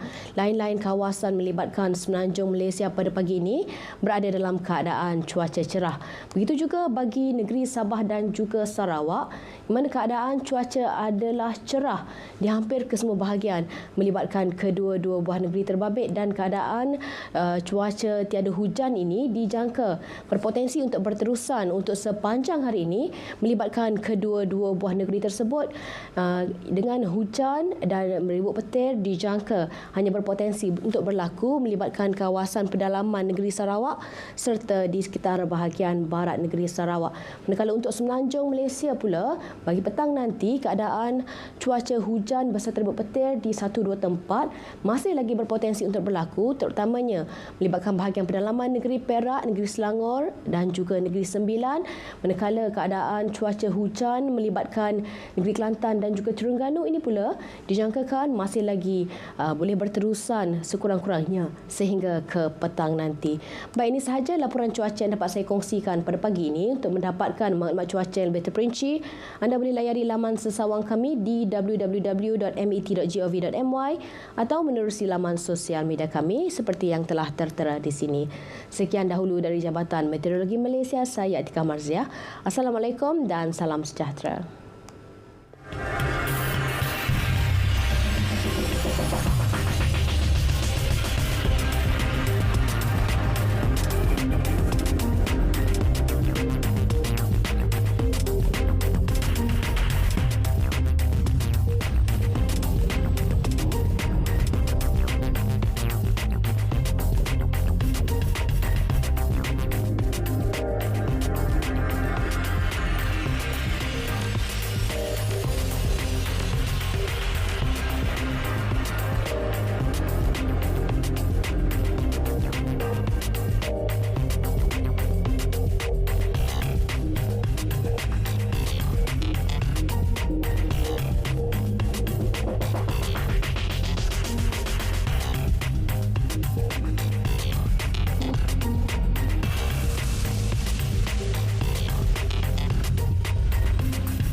Baik, kita bersua kembali. Kali ini kita nak bercerita berkenaan tentang teknologi hijau meningkatkan kualiti hidup. Apabila bercakap berkenaan tentang teknologi hijau ini, ia merupakan suatu inovasi ataupun suatu bentuk teknologi yang digunakan untuk meminimalkan impak kepada persekitaran dan juga alam sekitar. Sebabkan itu ia dinamakan sebagai teknologi hijau. Jadi pada ketika ini bersama dengan saya ahli-ahli fakulti dari program sains gunaan UiTM Shah Alam untuk bercakap berkenaan tentang bagaimana teknologi hijau ini meningkatkan kualiti hidup dan juga meminimalkan impak kepada alam sekitar serta memberikan impak yang positif kepada kehidupan manusia. Bersama dengan saya adalah Dr. Falah Abu, Ketua Program Ekoteknologi Fakulti Sains Gunaan UiTM Shah Alam, dan juga Dr. Siti Hasnah Kamarudin, Pensyarah Kanan Program Ekoteknologi juga di fakulti yang sama dari UiTM Shah Alam. Apa khabar selamat pagi, Doktor?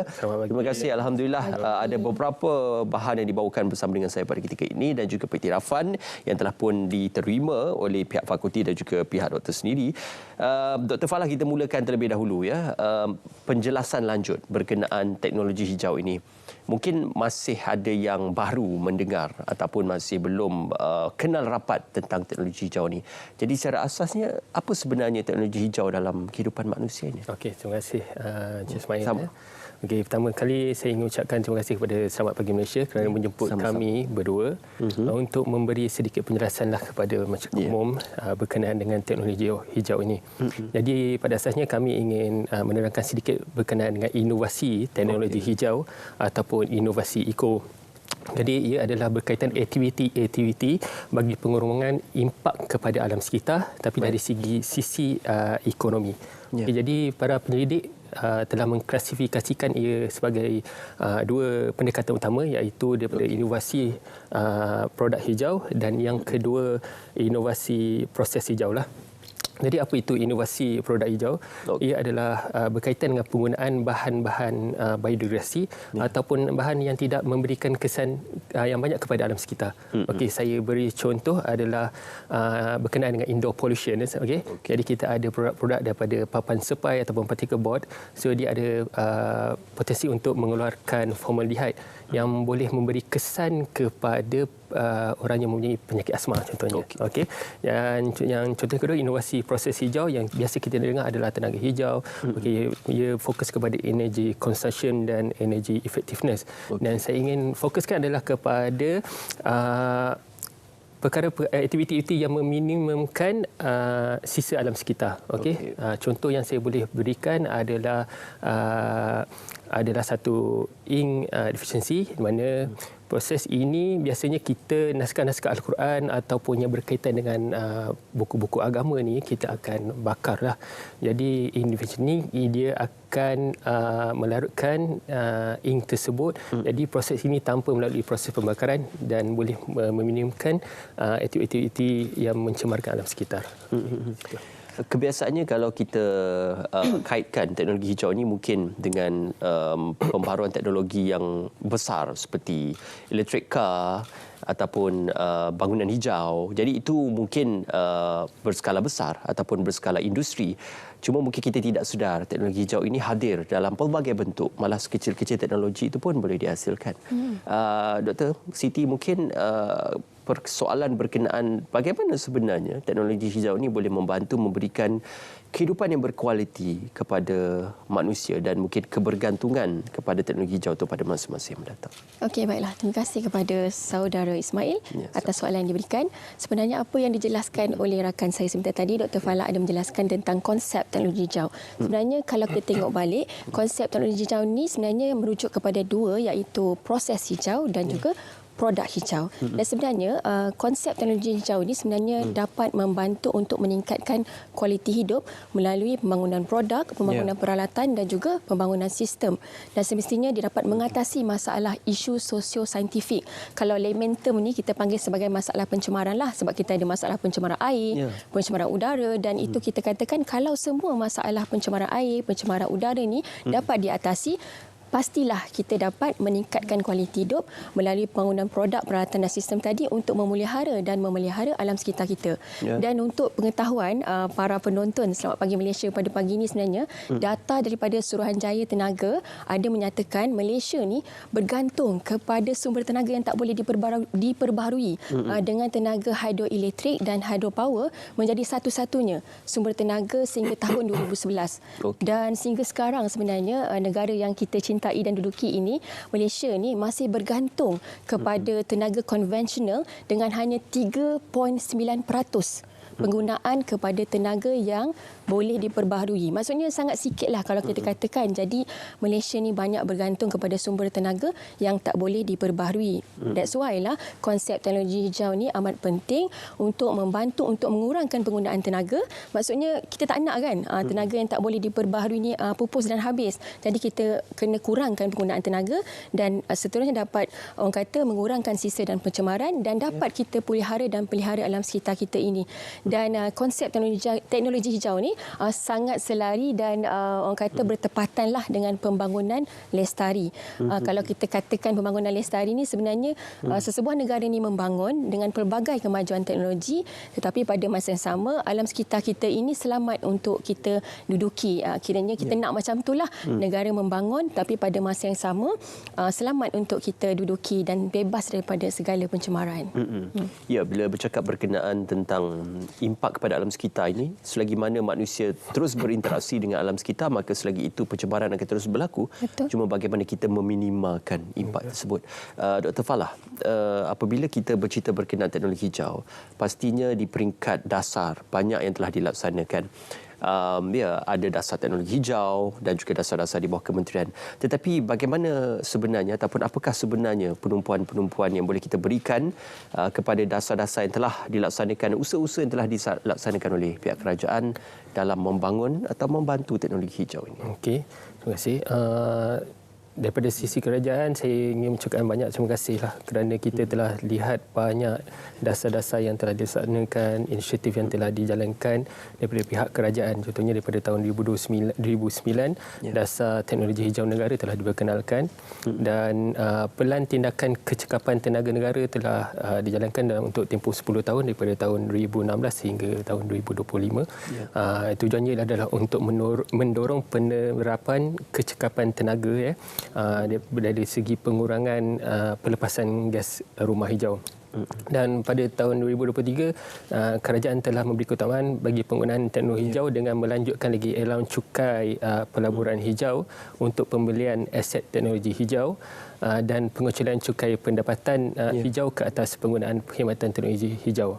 Dari situ, selain daripada itu, pelbagai inisiatif lain yang telah dijalankan seperti kempen kita semula dan untuk memberi kesedaran kepada masyarakat, terutamanya kepada pelajar-pelajar daripada peringkat sekolah rendah sehingga sekolah menengah dan universiti. Dr. Siti, mengapa kita perlu menghasilkan teknologi hijau ini? Saya pernah terdengar mungkin mitos mengatakan ya, memang benar teknologi hijau ini memberi kesan yang minimal kepada alam sekitar dan mampu mengurangkan masalah alam sekitar, tetapi penghasilan teknologi itu mahal dan memerlukan banyak proses. Jadi apa rasional di sebalik penghasilan teknologi hijau ini? Okey, menarik soalan yang diberikan oleh saudara Ismail. Jadi kita lihat tadi teknologi hijau ini memang kita dah tahulah ada langkah-langkah kerajaan dah menjalankan dasar-dasar seperti dasar teknologi hijau negara. Jadi kita perlu faham dulu konsep teknologi hijau ini merujuk kepada terasnya. Jadi sebenarnya teknologi hijau ini merujuk kepada 4 teras utamalah. Jadi yang pertama, teknologi hijau ini memfokus kepada teras aspek penggunaan tenaga. Jadi yang kedua pula adalah memfokuskan kepada aspek peningkatan ekonomi. Dan yang ketiga, sudah semestinya teknologi hijau ini dapat membantu dalam kelestarian alam sekitar. Dan yang keempat, teknologi hijau ini adalah untuk sosial. Sosial di sini bermaksud kelompok masyarakat, iaitu kita semualah. Jadi seperti apa yang telah diperkatakan tadi, sumber tenaga tidak boleh diperbarui ini banyak digunakan kan. Jadi disebabkan itu kita lihat pada hari ini sebagai contoh, kita rujuk kepada dua fokus utama, iaitu aspek teras tenaga dan juga aspek teras ekonomi. Jadi kenapa teknologi hijau ini penting? Kenapa kita perlu wujudkan teknologi hijau ini? Sebabnya untuk teras yang pertama, iaitu teras tenaga, adalah untuk mengurangkan kebergantungan kita kepada sumber tenaga yang tak boleh diperbarui, seperti contoh petroleum tadilah. Dan kita dah tahu dah dalam muka bumi ni ada dua jenis sumber, iaitu sumber tenaga yang boleh diperbarui dan sumber tenaga yang tak boleh diperbarui, seperti contoh bahan api fosil dan petroleum tadi. Kalau kita berterusan lah kan, kita asyik menggunakan sumber bahan api ni, lama kelamaan sumber tenaga ni akan habis dan kemudian akan pupus kan.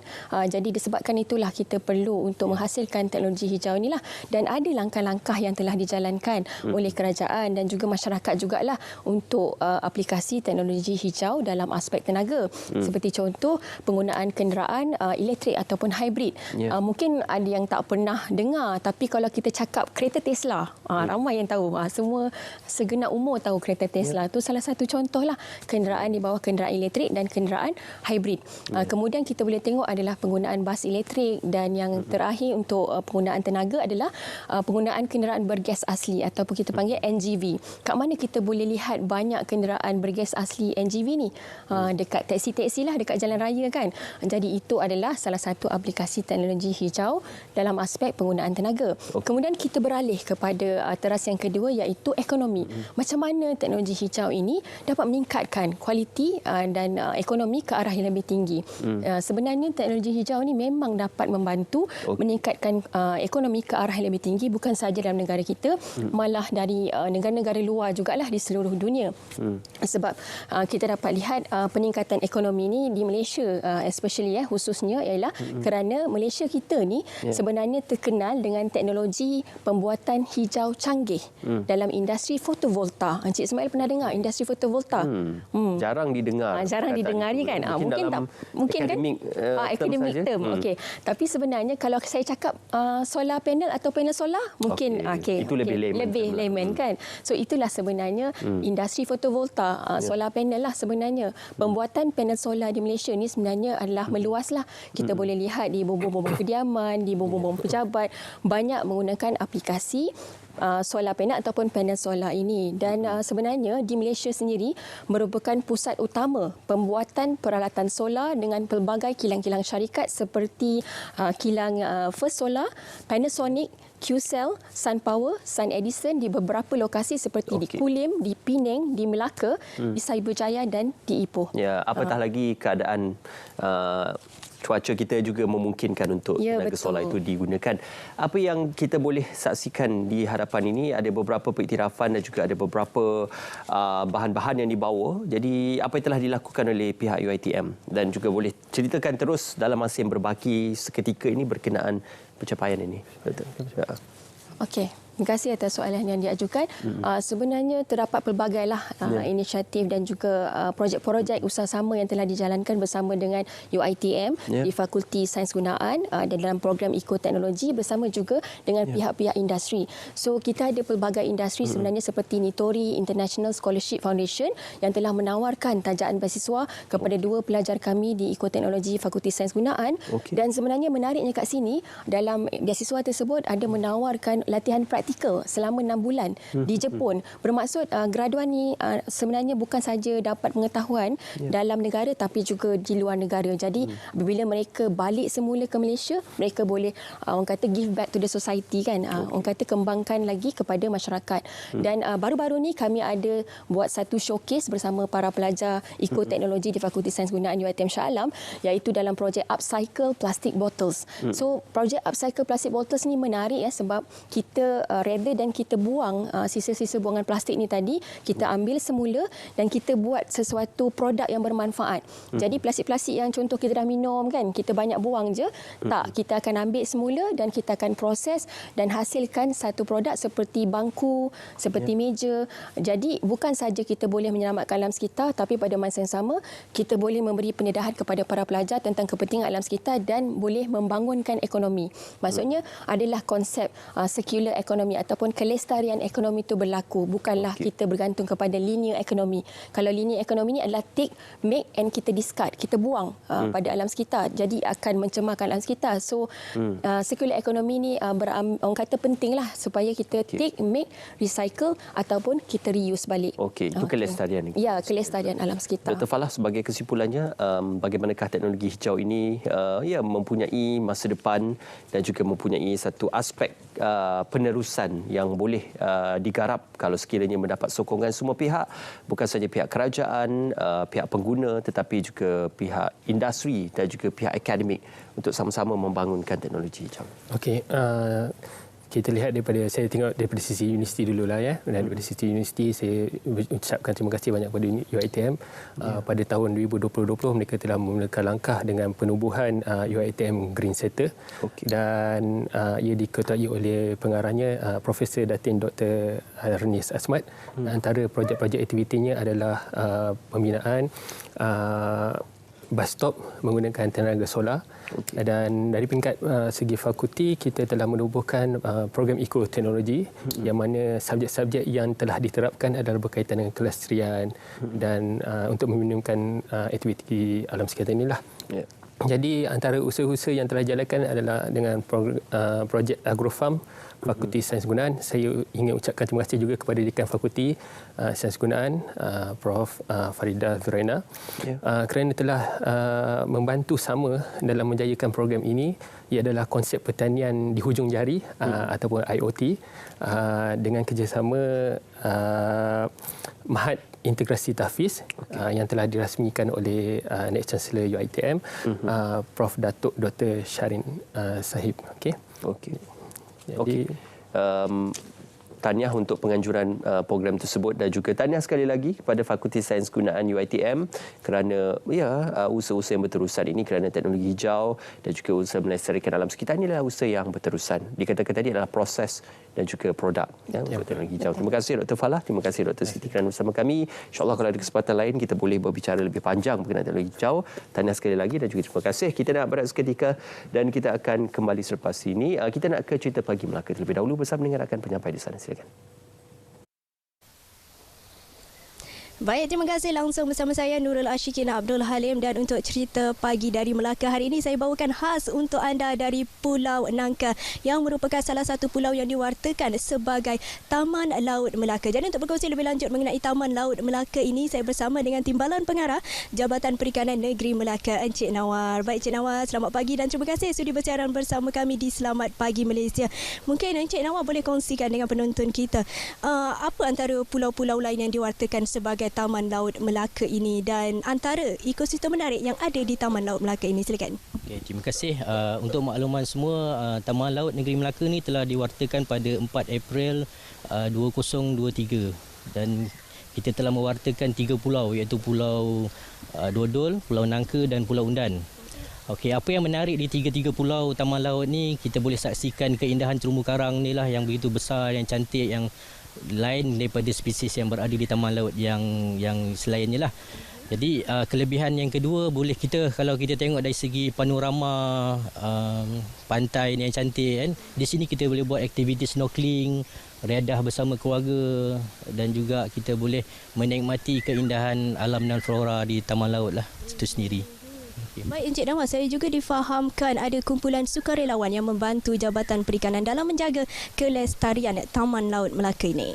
Okey, kita Jabatan Perikanan Melaka juga mengucapkan terima kasihlah kepada sukarelawan yang sentiasa membantu Jabatan Perikanan Melaka, khususnya Jabatan Perikanan Malaysia dalam melaksanakan aktiviti pembersihan pantai. Contohnya pada hari ini kita telah menerima lebih kurang 50 sukarelawan membantu kami dalam aktiviti pembersihan pantai dan juga pembersihan Ghostnet. Sebab kita taman laut baru, kita kena jagalah. Mungkin terdapat beberapa aktiviti yang kita akan lakukan secara berterusan. Dan kita juga telah menerima banyak jugalah permintaan daripada sukarelawan untuk mengadakan program CSR sebegini untuk setiap bulan. Okey.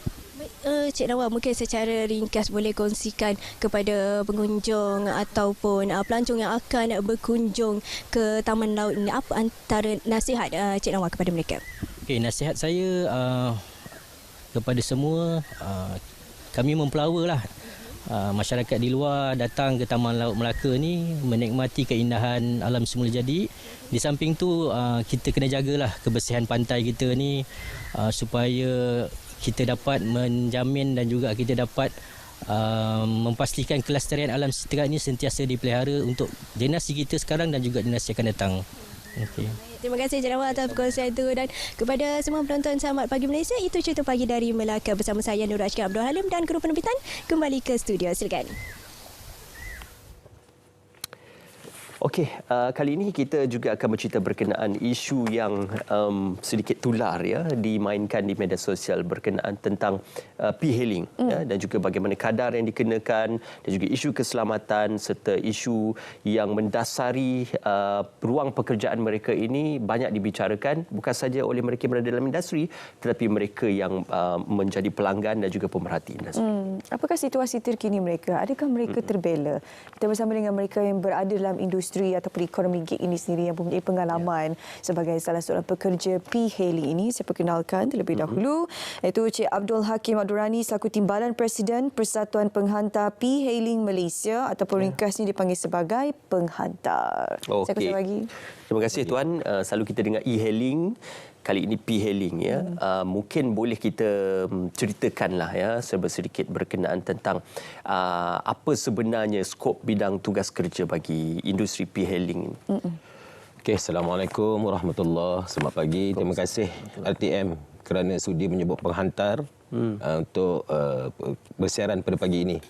Okey, sebenarnya suara saya ni bukanlah suara saya seorang tidak, tapi saya mewakili puluhan ribu rider-rider p-hailing dekat luar sana. Jadi inilah suara mereka. Inilah yang mereka mahukan dalam industri p-hailing.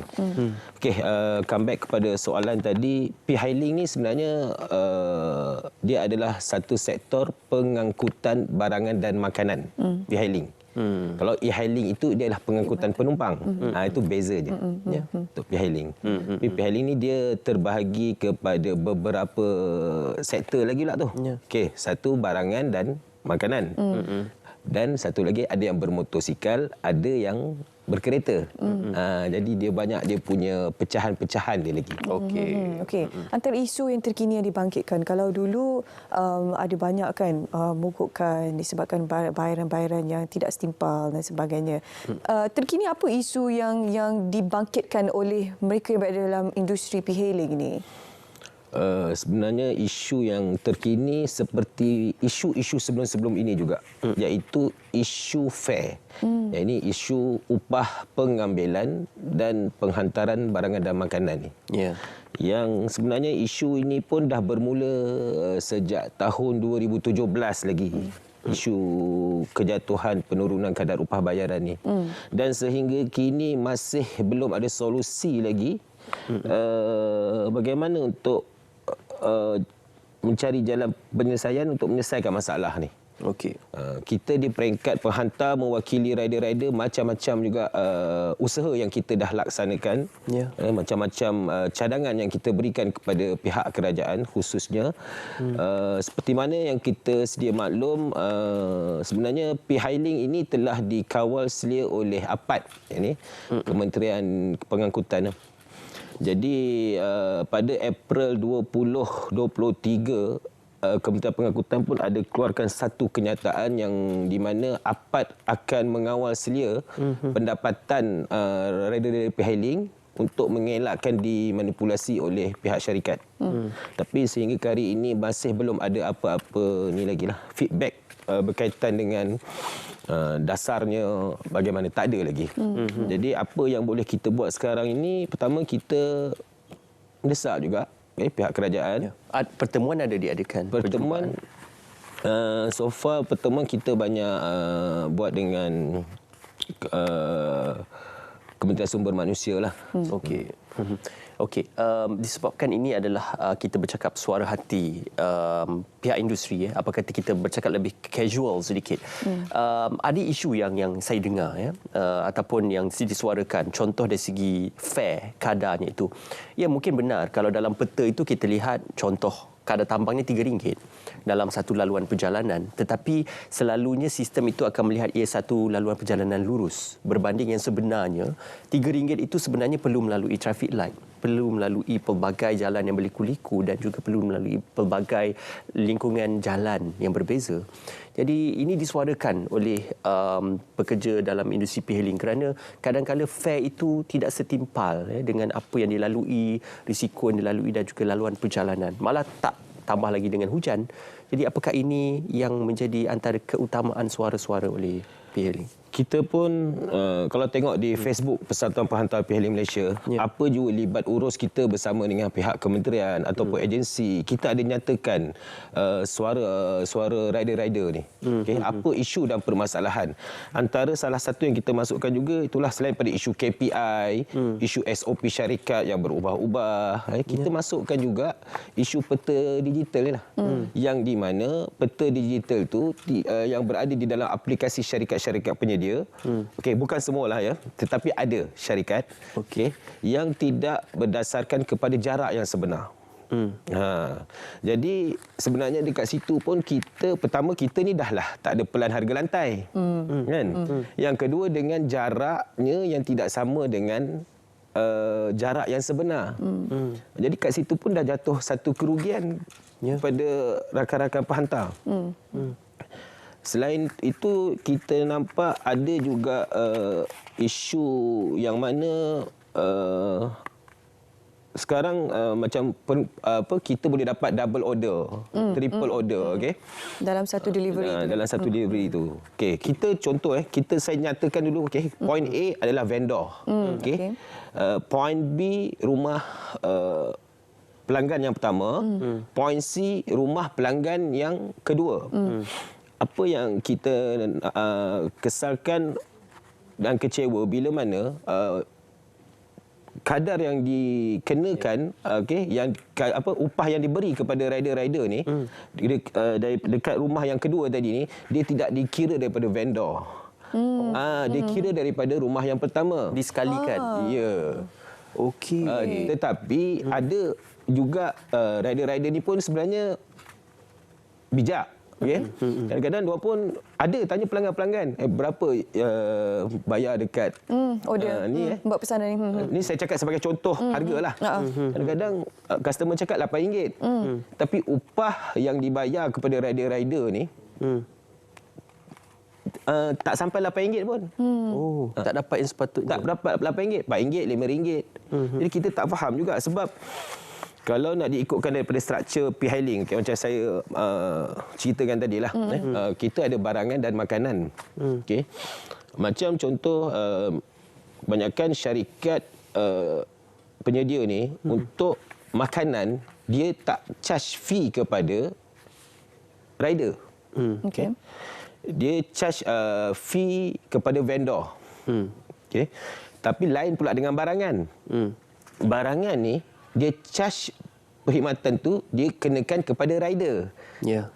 Contoh, ada yang syarikat mengenakan charge perkhidmatan barang untuk penghantaran barangan ni 21%. Okey, 22% contoh fare yang kita terima ni untuk penghantaran barangan katakanlah RM5. Tak tolak lagi 21% tu. Jadi berapa yang rider dapat ni? Kan kalau dah tolak 21% ni.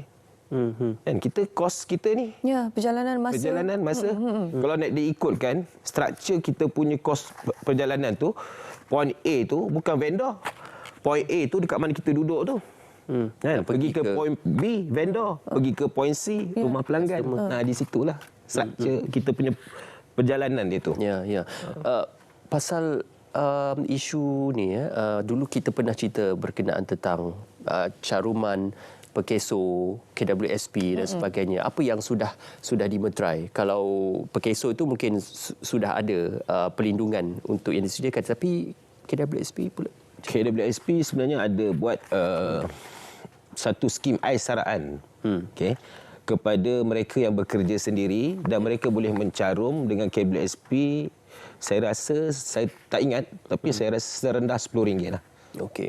Okey. Satu lagi, kalau kita nak cerita berkenaan dengan mereka berada dalam industri ekonomi gig ni kan, konteks kita sekarang P-hailing lah kan, tidak disebut dalam mana-mana seksyen dalam Akta Kerja 1955. Dia tak sama dengan Pekerja Sambilan. Kalau Pekerja Sambilan ada akta yang boleh orang kata memelihara keselamatan mereka, akta kebajikan mereka. Tapi tidak P-hailing, tidak termaktub dalam Akta Kerja 1955. Jadi apa yang diinginkan daripada mereka yang berada dalam ekonomi gig ataupun P-hailing ini untuk memastikan agar kebajikan mereka ni, sebenarnya kalau kita bersuara daripada peringkat bawah ini pun, sekiranya tidak ada akta yang melindungi, bagaimana tindakan itu boleh diambil? Setakat ini yang kita lihat di atas dasar sajalah di mana Kementerian Pengangkutan cuba untuk membantu untuk mengurangkan dalam jangka masa yang pendek lah. Tapi jangka masa panjang itu kita memerlukan akta untuk mengawasi kebajikan pekerja P-hailing ini. Bagaimana pada pandangan Tuan sendiri? Okey, pertama ya, kita kena faham, ramai yang bercakap tentang ekonomi gig P-hailing ni. Ada yang cakap, netizen ya, yang tidak berada di dalam industri ini mungkin tak nak buat, tak payah buatlah. Kan? Sektor ekonomi ini besar. Okay? Seninya macam seninya e-hailing. Sekarang pendidikan pun saya rasa dah ada yang masuk ke dalam sektor ekonomi gig ni. Okay? Pendidikan.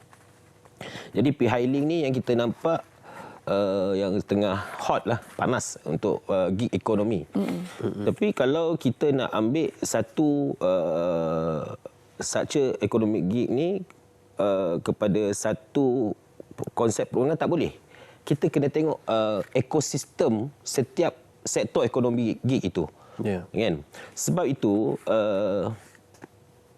atas cetusan idea Sekretariat Komuniti Gig Malaysia, Datuk Seri Syarkar Samsudin, dan telah diumumkan sebenarnya oleh Yang Amat Berhormat Timbalan Perdana Menteri Satu Malaysia pada bulan Julai 2023 untuk cadangan menubuhkan Suruhanjaya Ekonomi Gig Malaysia, untuk pihak kerajaan struktur balik ekonomi gig, P-hailing dan e-hailing. Itu yang first kali lah.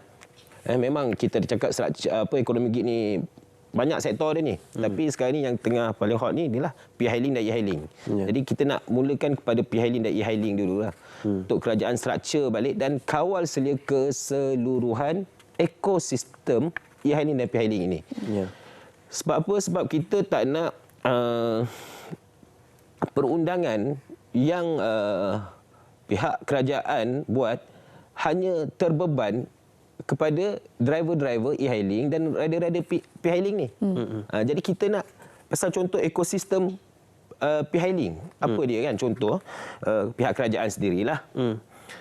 Syarikat penyedia perkhidmatan, pengguna dan vendor dan juga rider itulah. Kalau kita lihat sebagai contoh, ada dua isu besar sebelum ini. Satu, yang mana pegawai JPJ yang menyita motosikal rider P-hailing yang tidak mempunyai road tag apa semua. Di peringkat persatuan, walaupun kami dikecam, kami menyokong sebenarnya tindakan JPJ sebab itu adalah peruntukan perundangan. Kami menyokong walaupun kami kena kecam. Tapi apa yang kami kesalkan pula, di manakah di manakah pula tanggungjawab pihak syarikat? Sebab yang boleh yang boleh mengaktifkan atau yang boleh tidak mengaktifkan kita punya akaun ID ni adalah pihak syarikat. Jadi kenapa rider terimalah dia punya hukuman tersebut, tak ada masalah. Kita pun faham itu peruntukan perundangan, kan, basic untuk pengguna jalan raya, lesen, road tax, insurans, basic. Tapi bagaimana dengan syarikat? Apakah tanggungjawab syarikat? Begitu juga isu viral yang di KL, yang mana satu rider yang ada silap faham di antara pelanggan, security dan juga rider yang tak boleh naik tu kan. Ini masalahnya bila tidak ada kawalan sepenuhnya dalam ekosistem tersebut. Betul, ekosistem perlu dijaga sebenarnya kan. Saya kira dalam hal ini servis provider tidak seharusnya lepas tangan. Perlu diberikan sedikit ketegasan dan perlu ada perbincangan yang lebih lanjut. Bukan hanya perbincangan tetapi penyelesaian segera perlu dilakukan oleh pihak yang berwajib. Terima kasih Tuan kerana bersama dengan kami. Kita doakan yang terbaik untuk mereka yang berada dalam industri e-hailing ataupun e-hailing dan juga ekonomi gig ini. Kita berakhir di sini. Terima kasih pada Tuan bersama kita hari ini untuk bercakap berkenaan dengan topik kita e-hailing. Juga terima kasih pada anda bersama kita hari ini selama 2 jam. Terus ikuti saluran berita dan juga TV1 selepas ini. Ada banyak program menarik kami bawa untuk anda. Saya Syuhada Arifin. Saya Ismail Adnan. Kita berakhir di sini. Assalamualaikum. Jumpa lagi. Di pangkuan